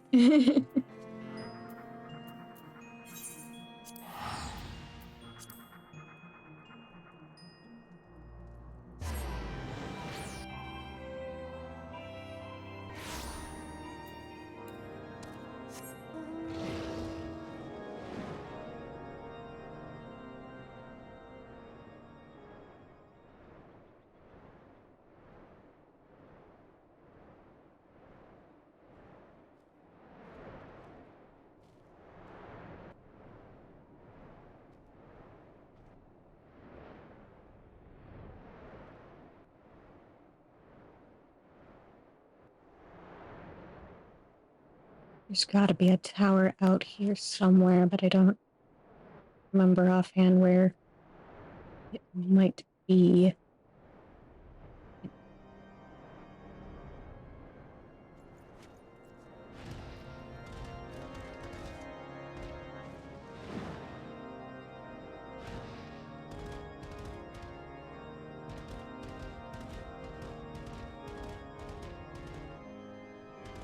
There you are.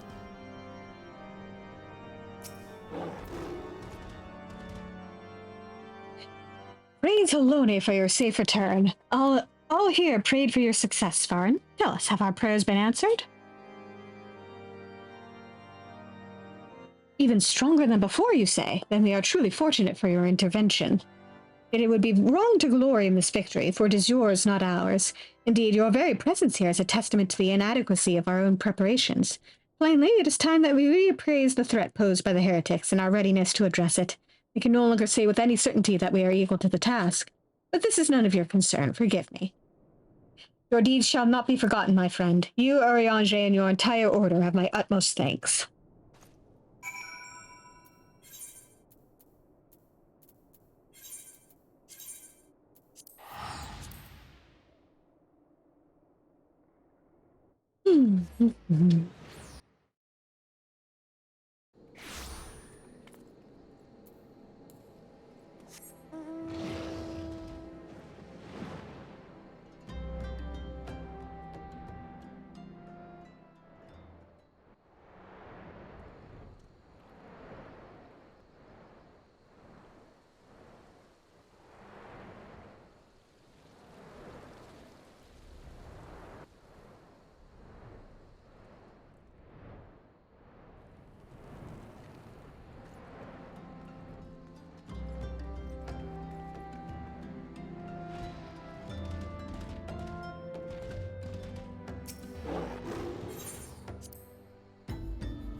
'Tis not the first time I have seen thee stride into the waking sands wearing such a look. Thou art as an open book, Svarin, wherein the tale of thy victory is writ large. In her redoubled strength I glimpse the dark hand of the Paragons. Her return and her very defeat serveth merely to continue the escalating cycle of conflict. Full glad am I of thine all-surpassing martial skills, Svarin, yet still more glad would I be were they not required. Would that the Lady Iceheart could be made to abandon her misbegotten crusade. Till she be thus converted or else slain, the people of Ishgard will know no peace. Well, about that. But be not disheartened. One day, by thy light, the darkness within and without shall be purged, and the Ascians shall taste lasting defeat. You need only have faith.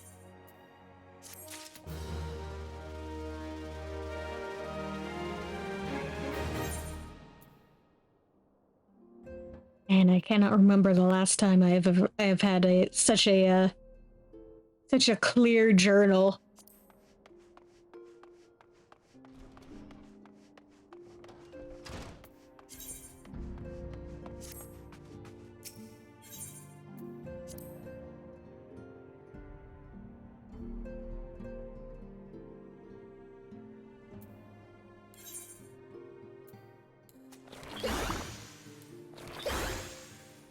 Yeah.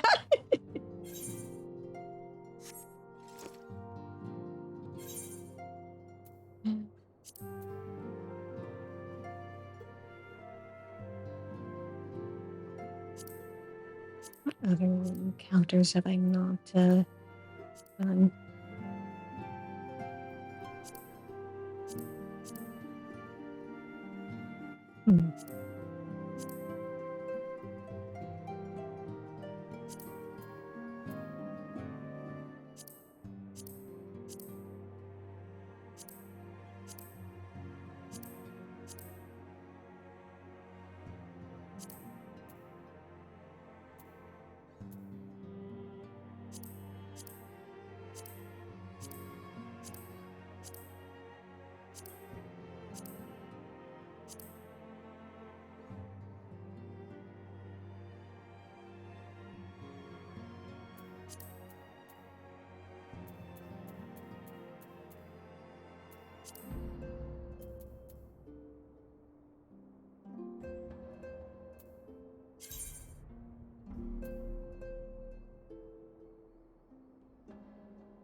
I'm genuinely tempted to try doing some of these extremes.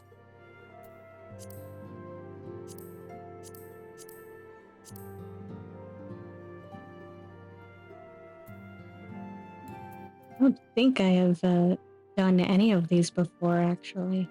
The ones that I'm about to do. But let's see how these go.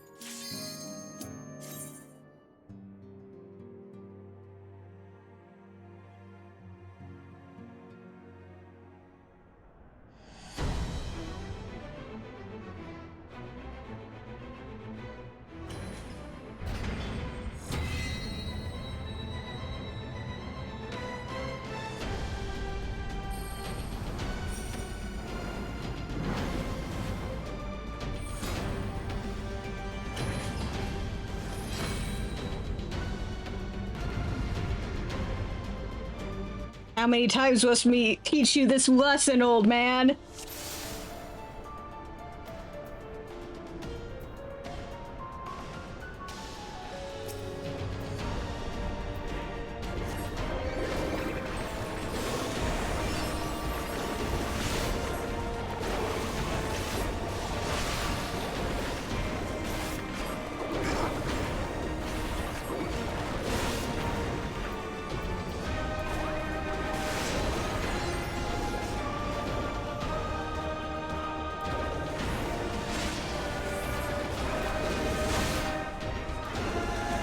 Rude?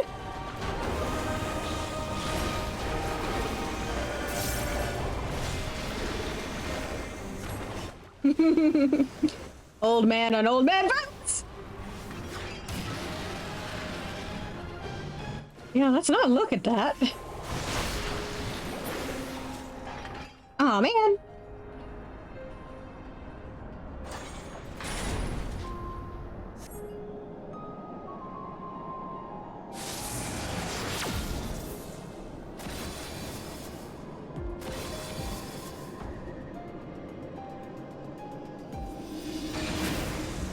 Oh, this is a problem. This is a genuine problem. Crap.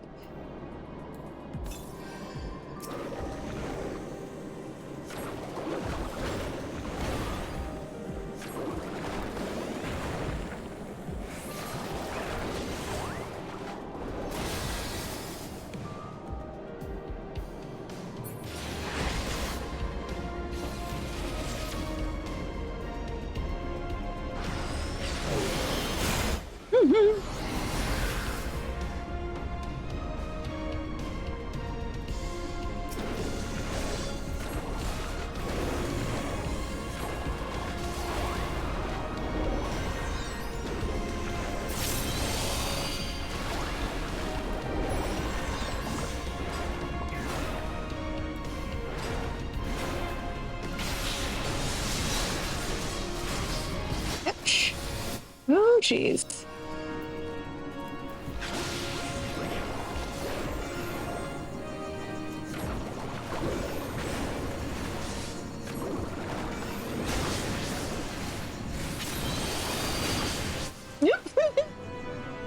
Hmm.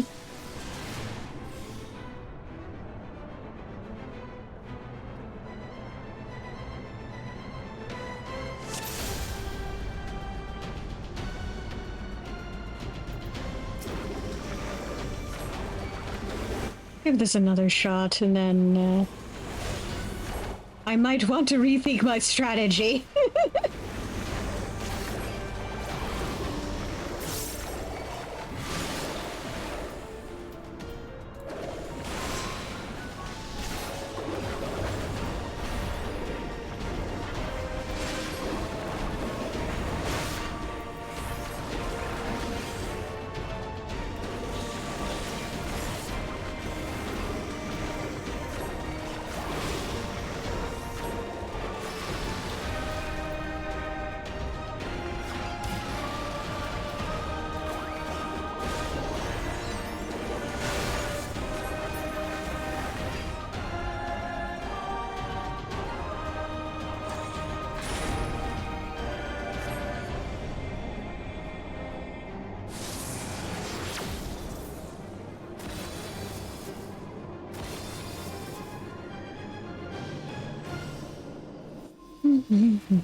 Focus fire on one of you bastards.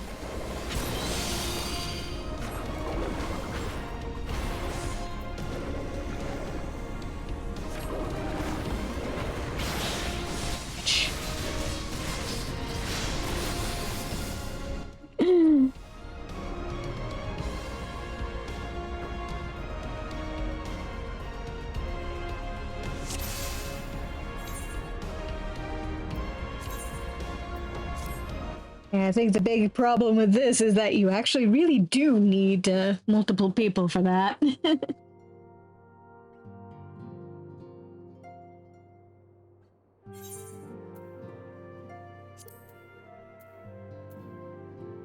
But that was fun to find out the hard way.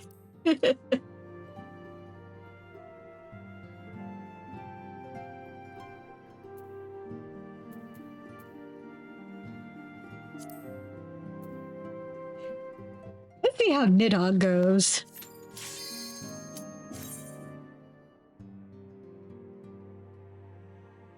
Yeah. Well, to be fair, he was also a summoned god.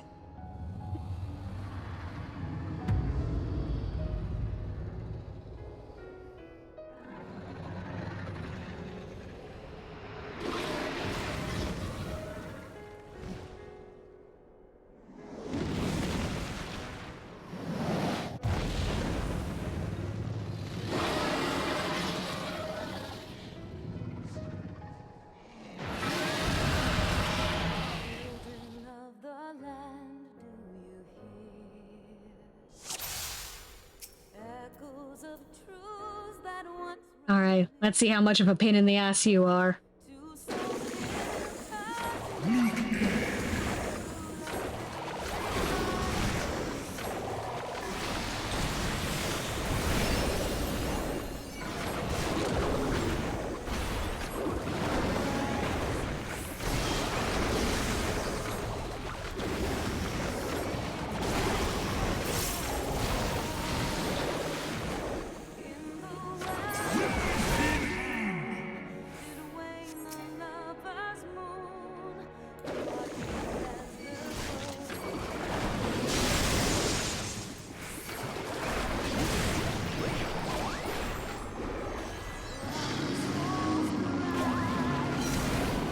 Yeah, no. Yeah.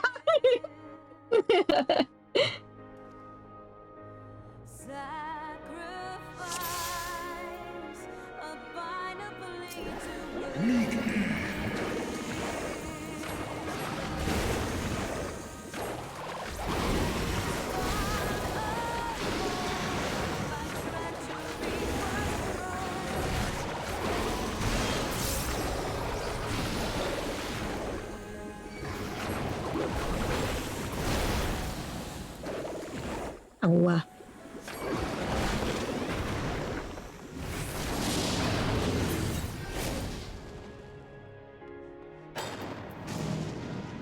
mm-hmm.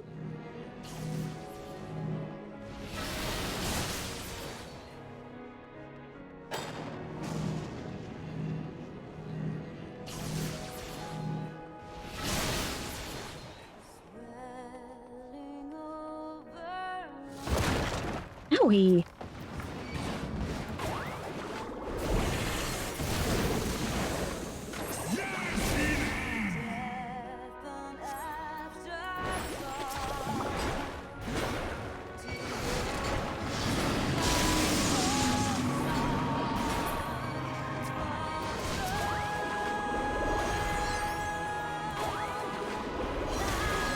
Damn it.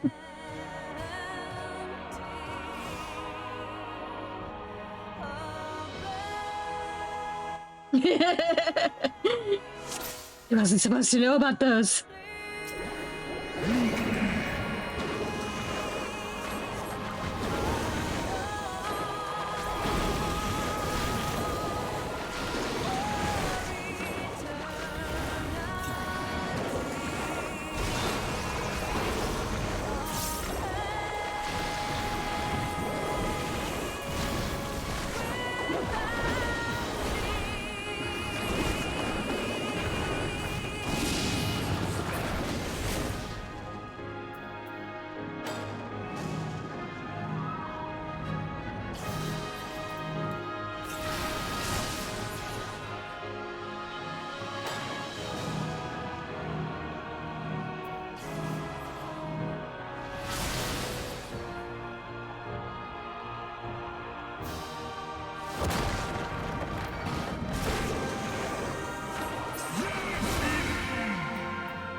Hmm.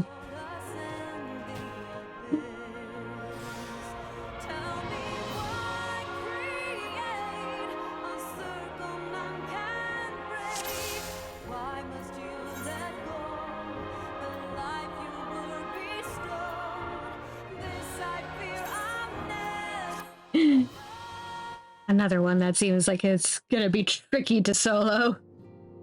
It seems a bit more doable than Thornton, but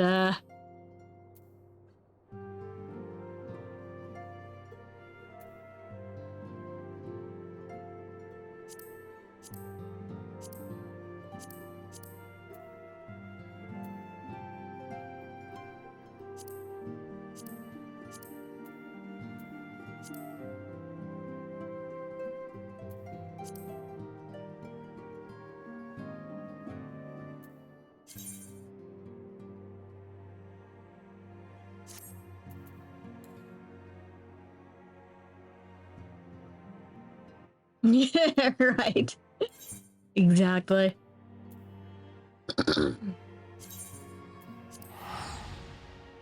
I'm gonna throw myself at something solo over and over, and I may as well do some Palace of the Dead.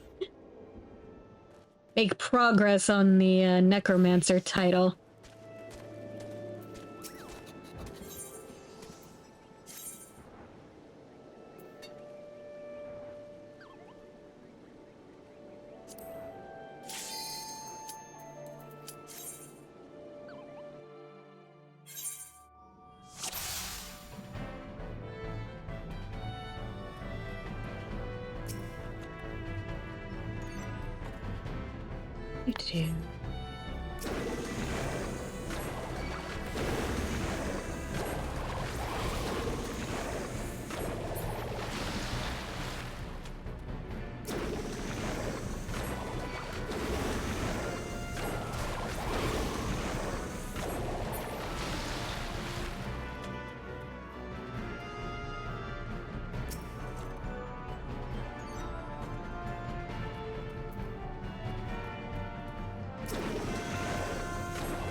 Alright, give me more stuff to kill.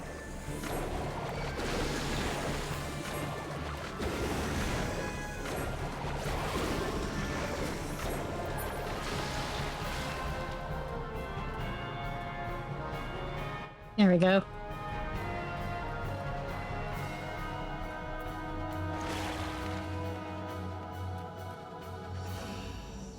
On to the next level.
There we go.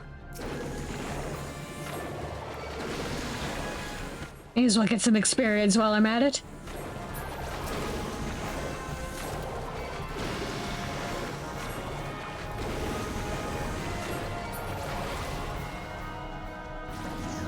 Oh, damn it. I was hoping not to trigger any random traps.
That could have gone a lot worse.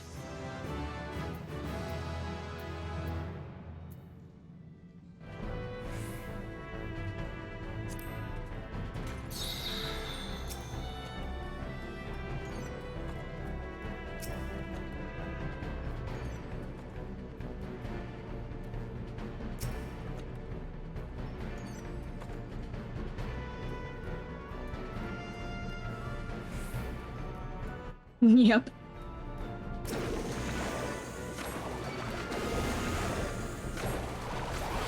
Finally, I have AoE.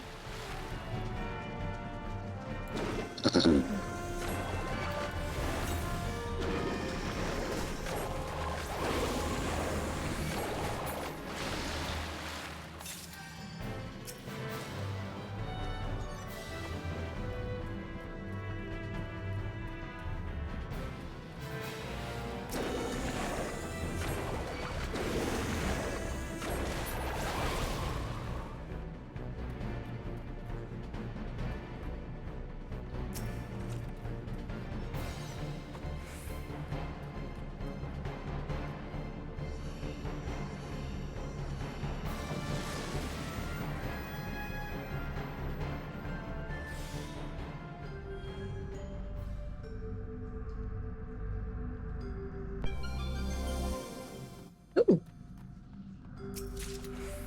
I got more HP and MP.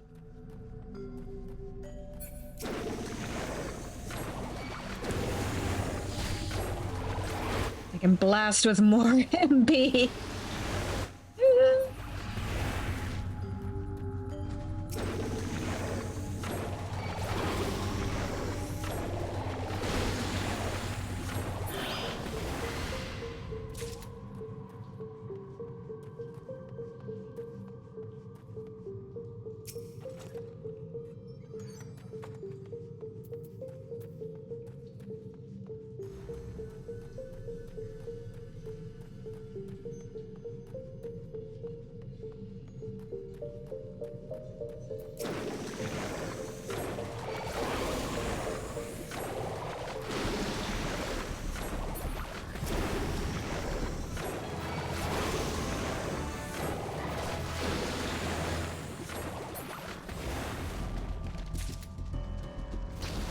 Oops. Ow. Ow.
Alright, on we go.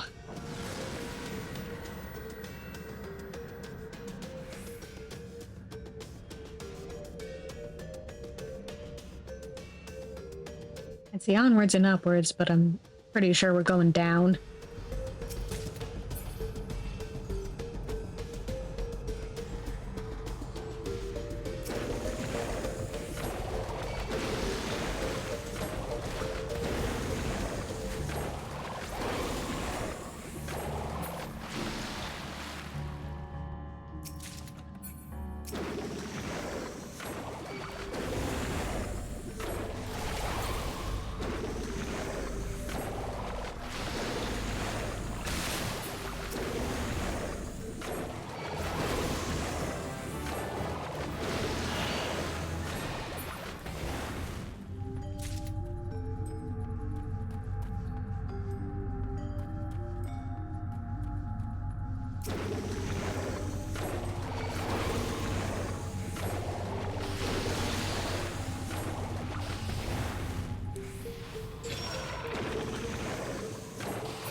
I should make sure I actually use some of my 626 sustaining potions.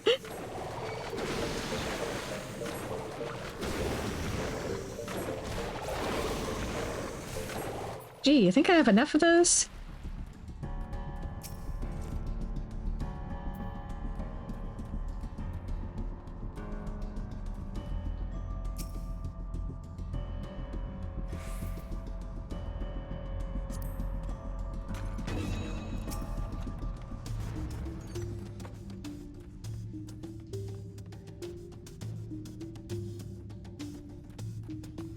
Yeah. But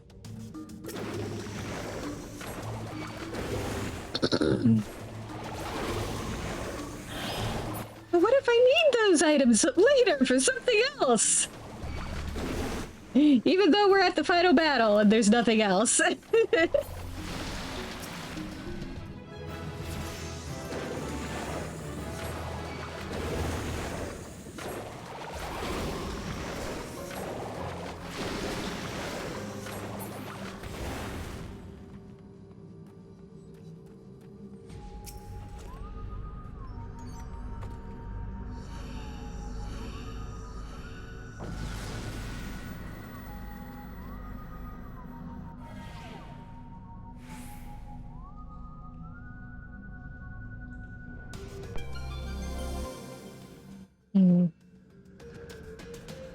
My game decided to nerf me. It thought I was too powerful.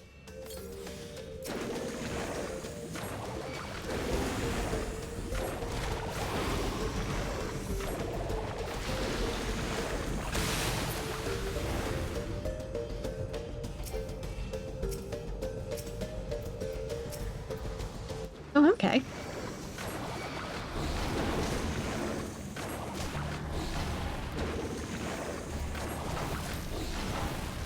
You know what?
Yep.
Hey, I finally have a muse.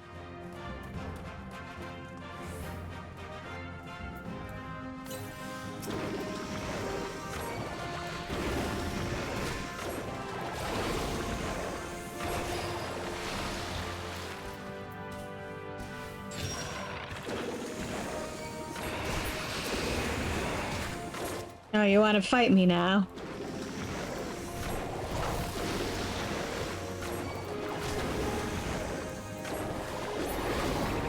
Uh-huh.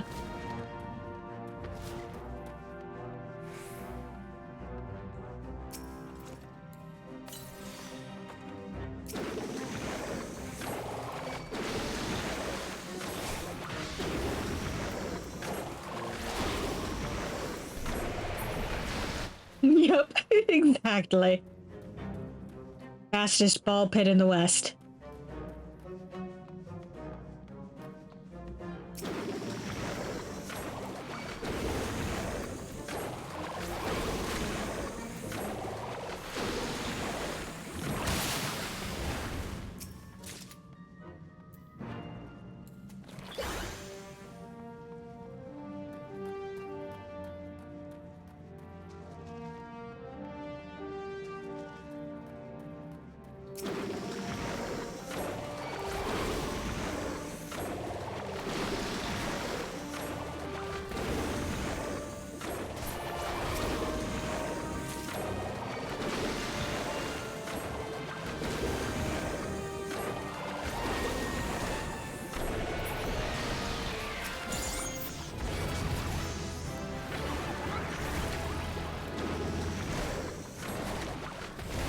Nope. No, thank you.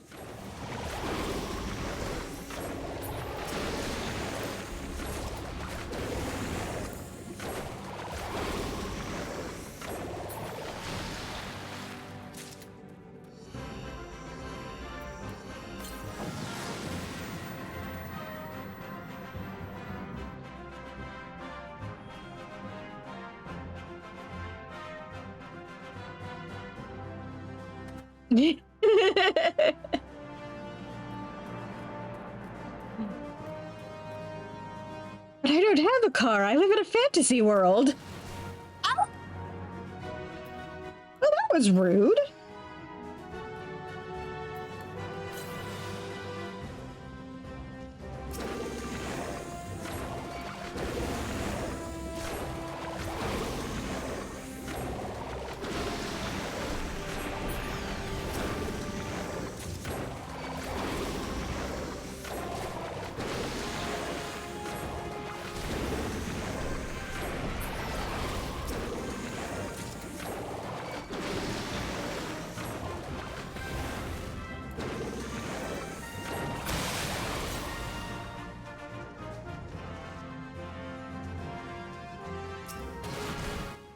Oh! God damn.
take these morbles one at a time.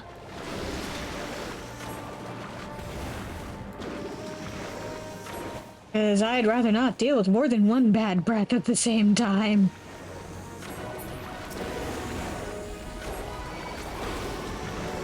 God damn it.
I made it to the boss.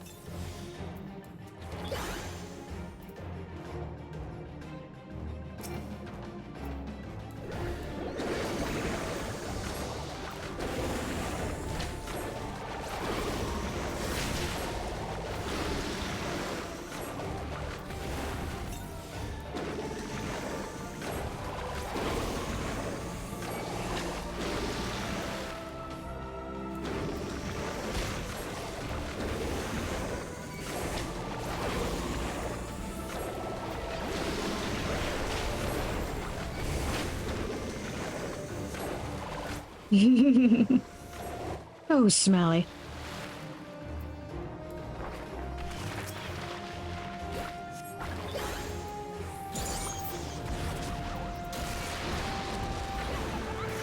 Damn.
we go.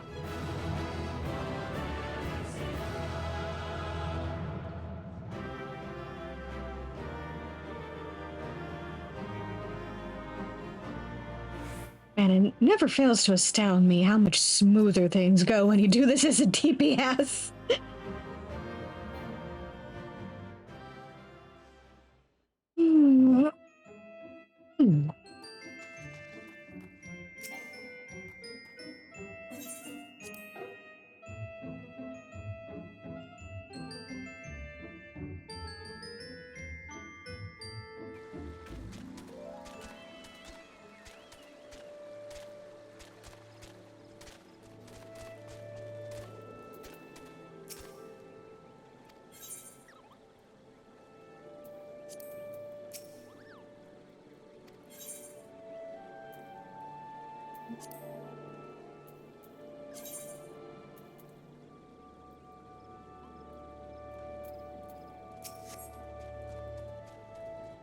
Who do I give the hot shirts to? There we go. Yes, you.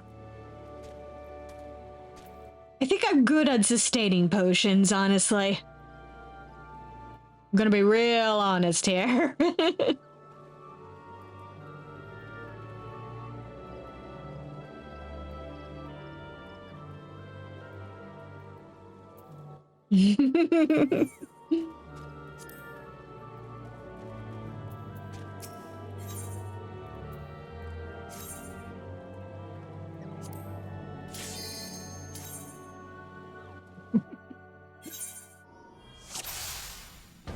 All right.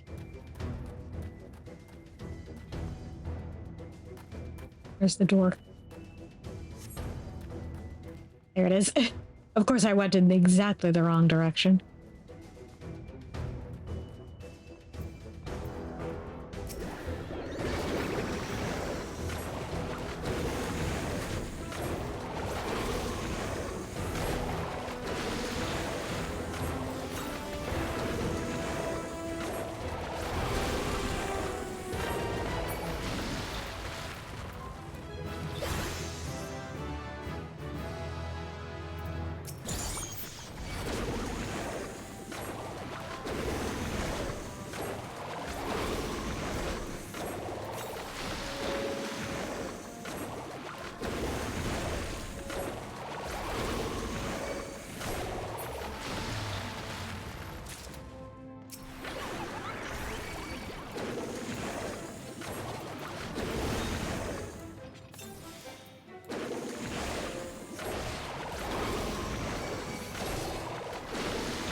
Oh no. Goddamn mimic. Oh, you're a hefty level higher. Oh, jeez.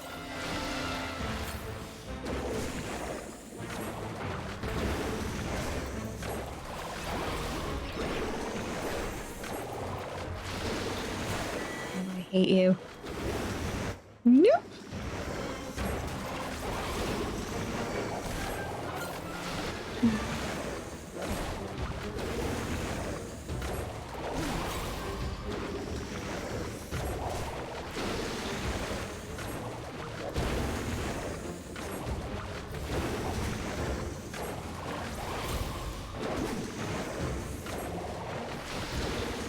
I don't like you. I don't like you one bit. Okay.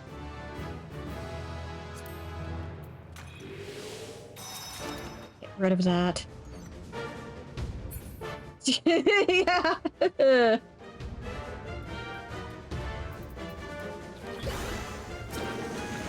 got a bit scary.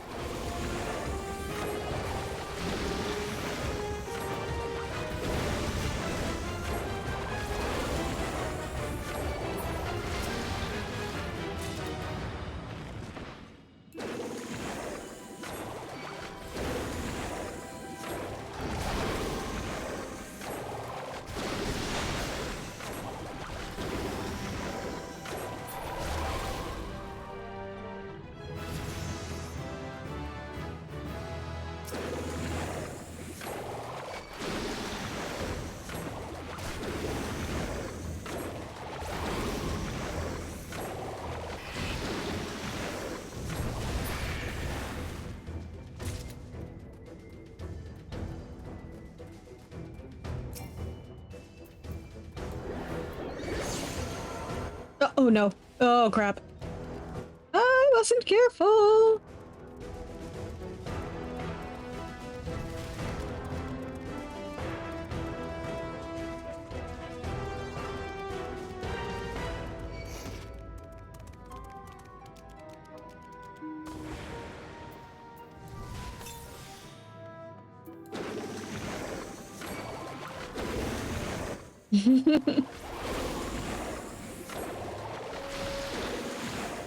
This floor sure has been interesting.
Allergic to things not being in line of sight, I guess.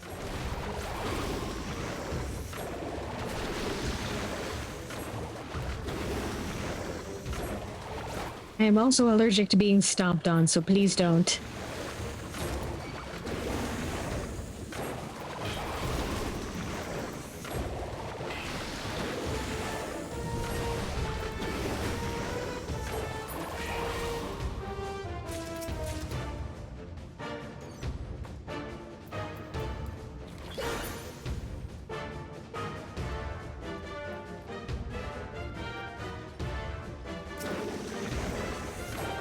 Not what I was aiming for, but...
Don't pick a fight with me, Turtle.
Yep.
Sprint disabled.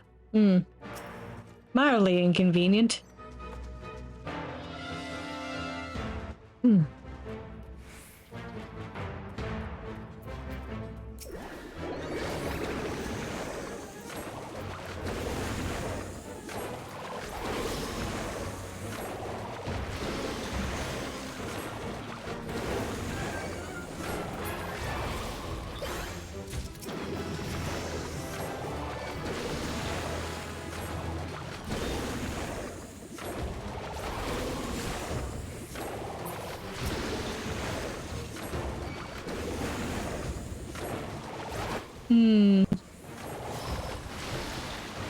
Yeah, that could be very annoying.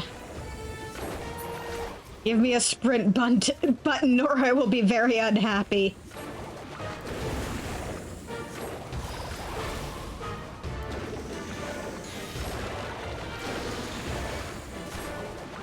I remember the days when you couldn't sprint in Pokemon.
Ooh, got a Phoenix down.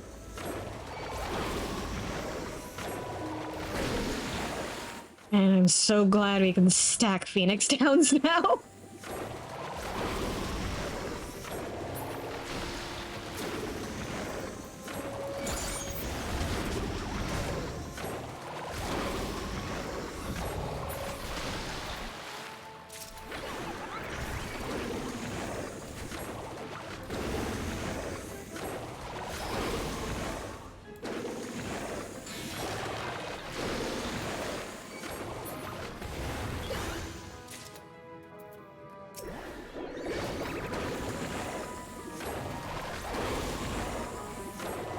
Yep. And you could only have one per inventory, so...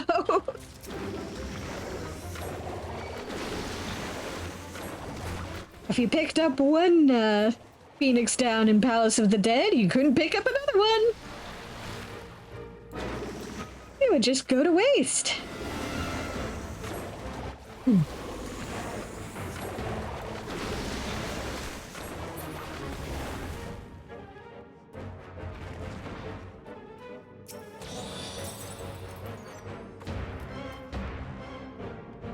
You also pretty much could only use them in Palace of the Dead and nowhere else. Now you can use them in dungeons. And certain other instances.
Ooh, another Phoenix down.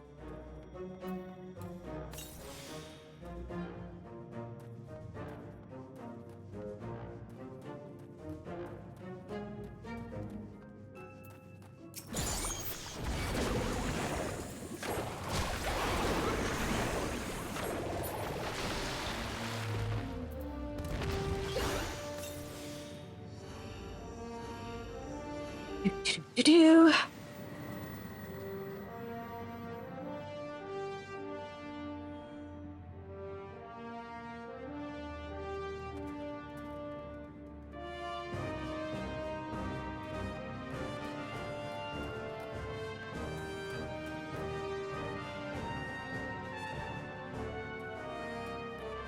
Literally right there.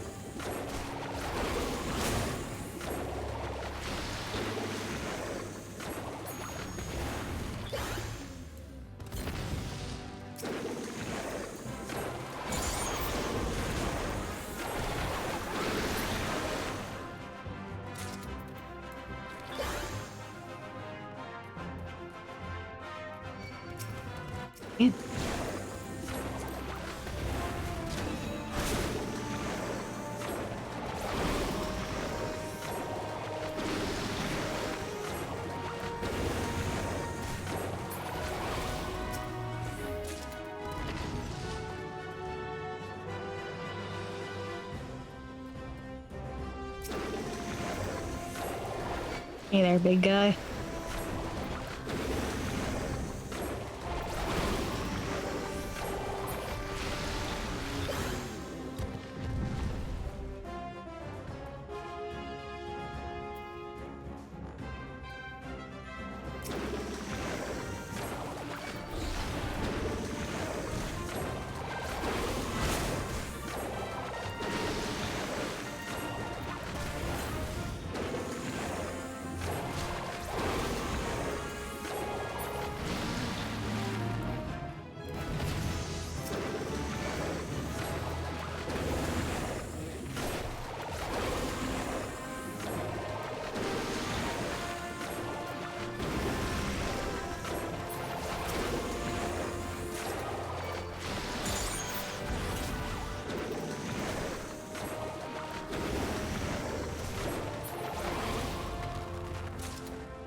Ah, finally I have my AoE combo filled out.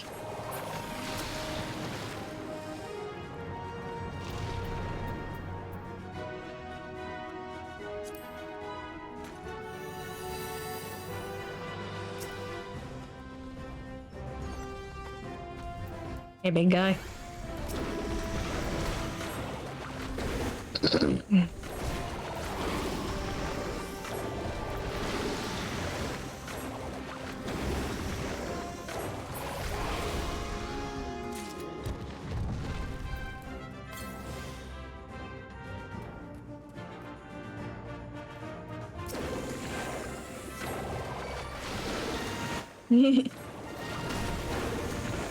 Well, it's a side, yeah, basically. Basically a roguelike.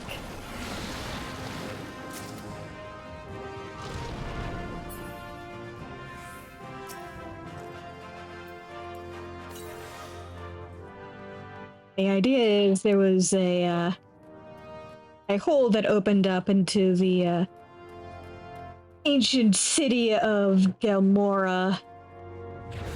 Oop. Motherfucker.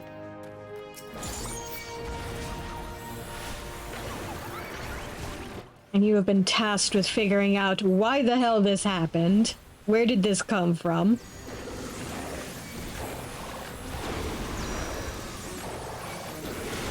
Why is there a hole, and where does this hole lead other than, you know, the somehow magically warped version of an ancient city?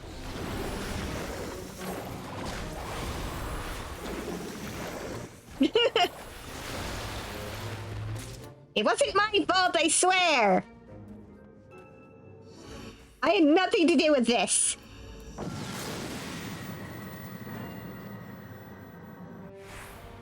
It's not always my fault!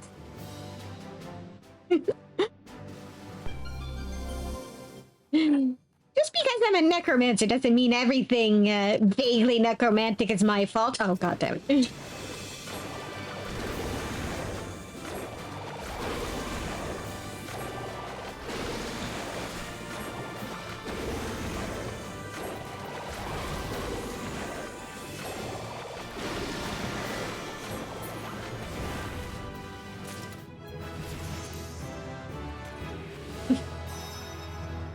Well, at least now I'm higher level than that thing.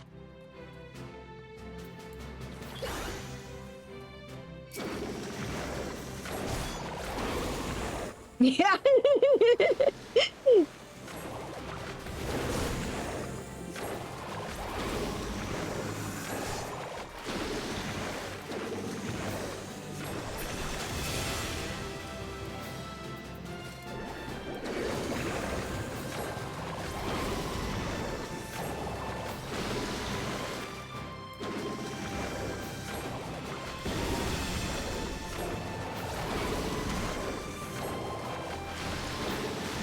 Man, come on.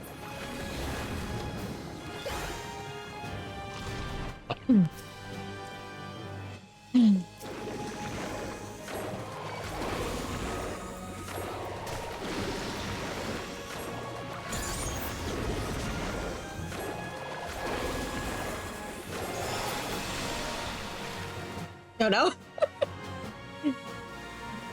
It cast sleep on me just before it died.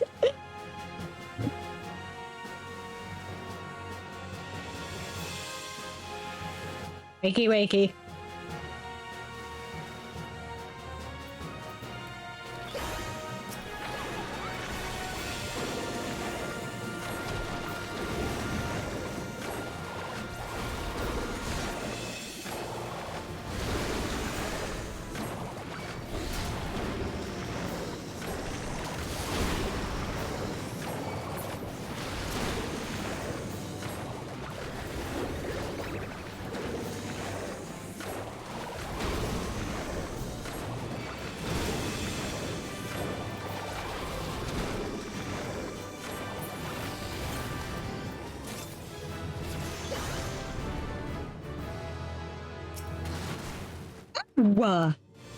God damn it, just after I'd used a healing potion.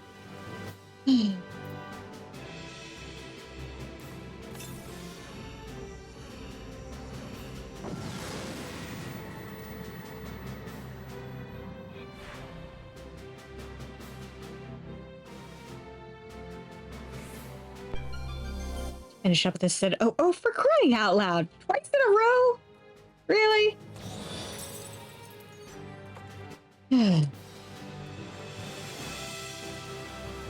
Finish up the last two floors and then call it a night, I think.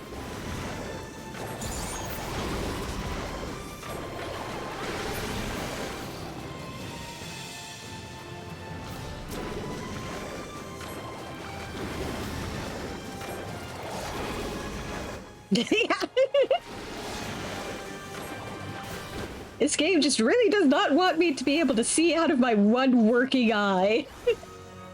Damn it.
Mhm.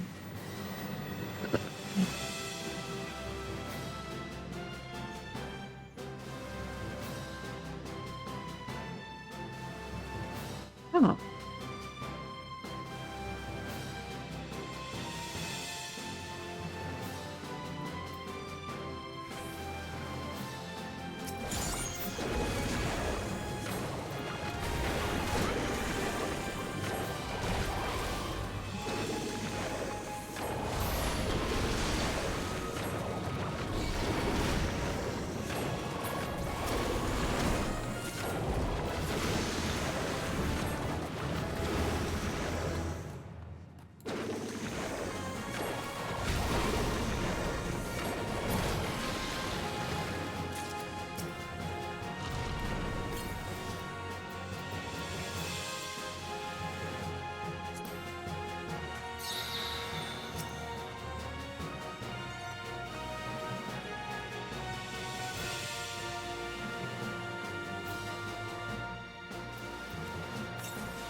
Man.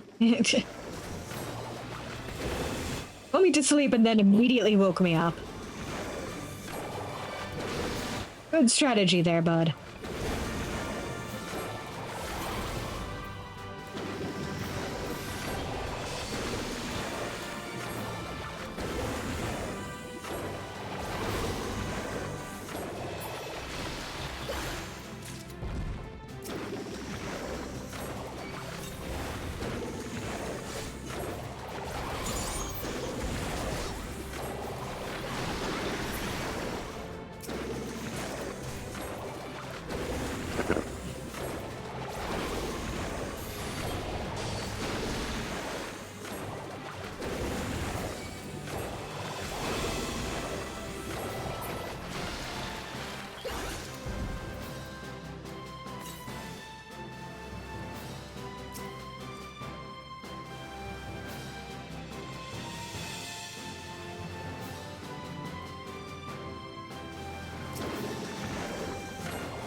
Yeah.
This is in the very last room.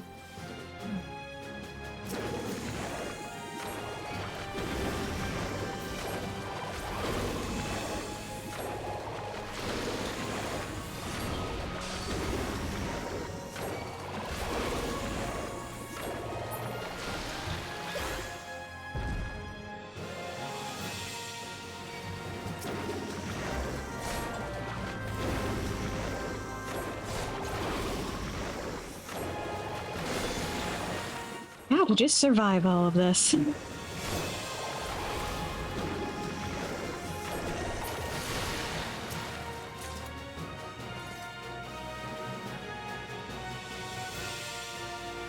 Now let's put our survival in doubt by picking fights until we level up.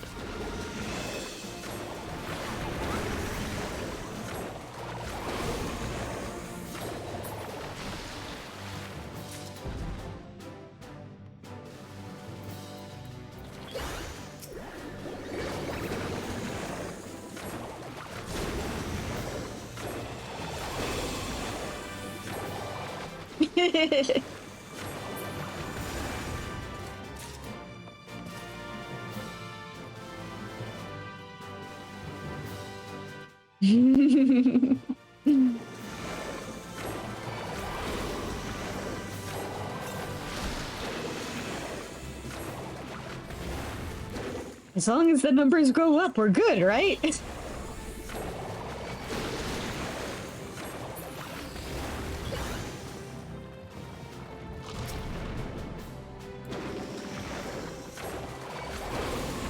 Get over here, you big idiot.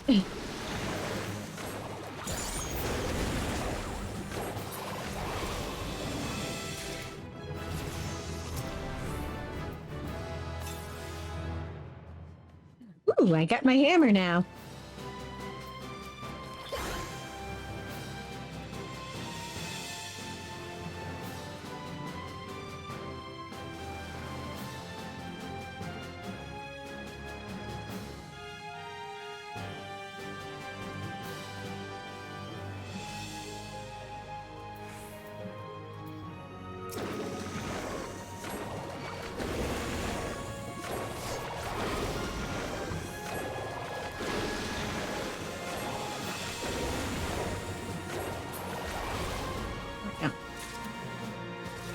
All right.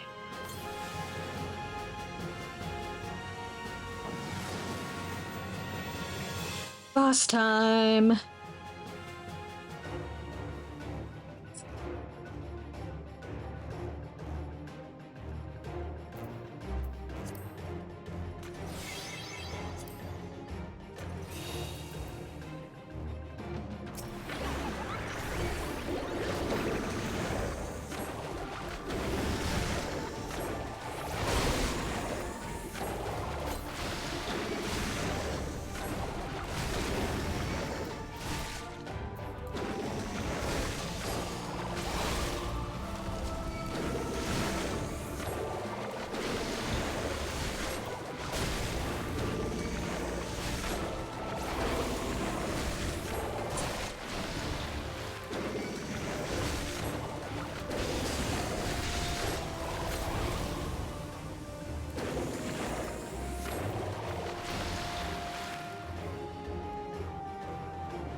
Yep.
Yep.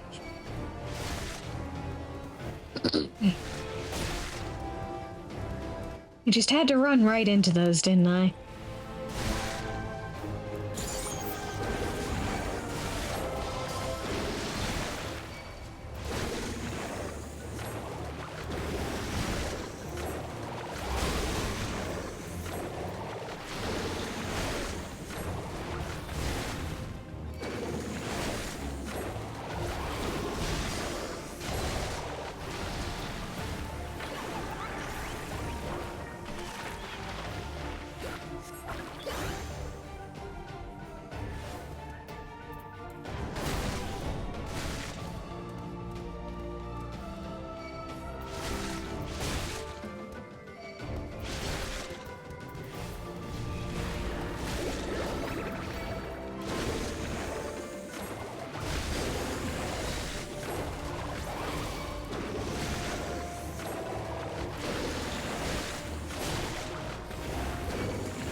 Haha!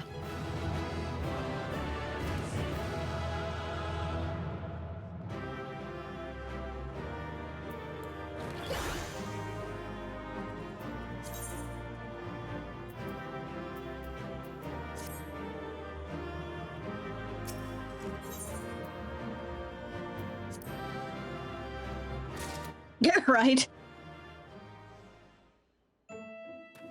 Okay.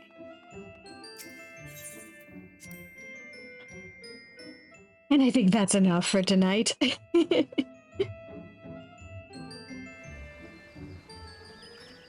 I'll probably do more of that off camera later. But thank you all for coming, and have a good evening, everybody.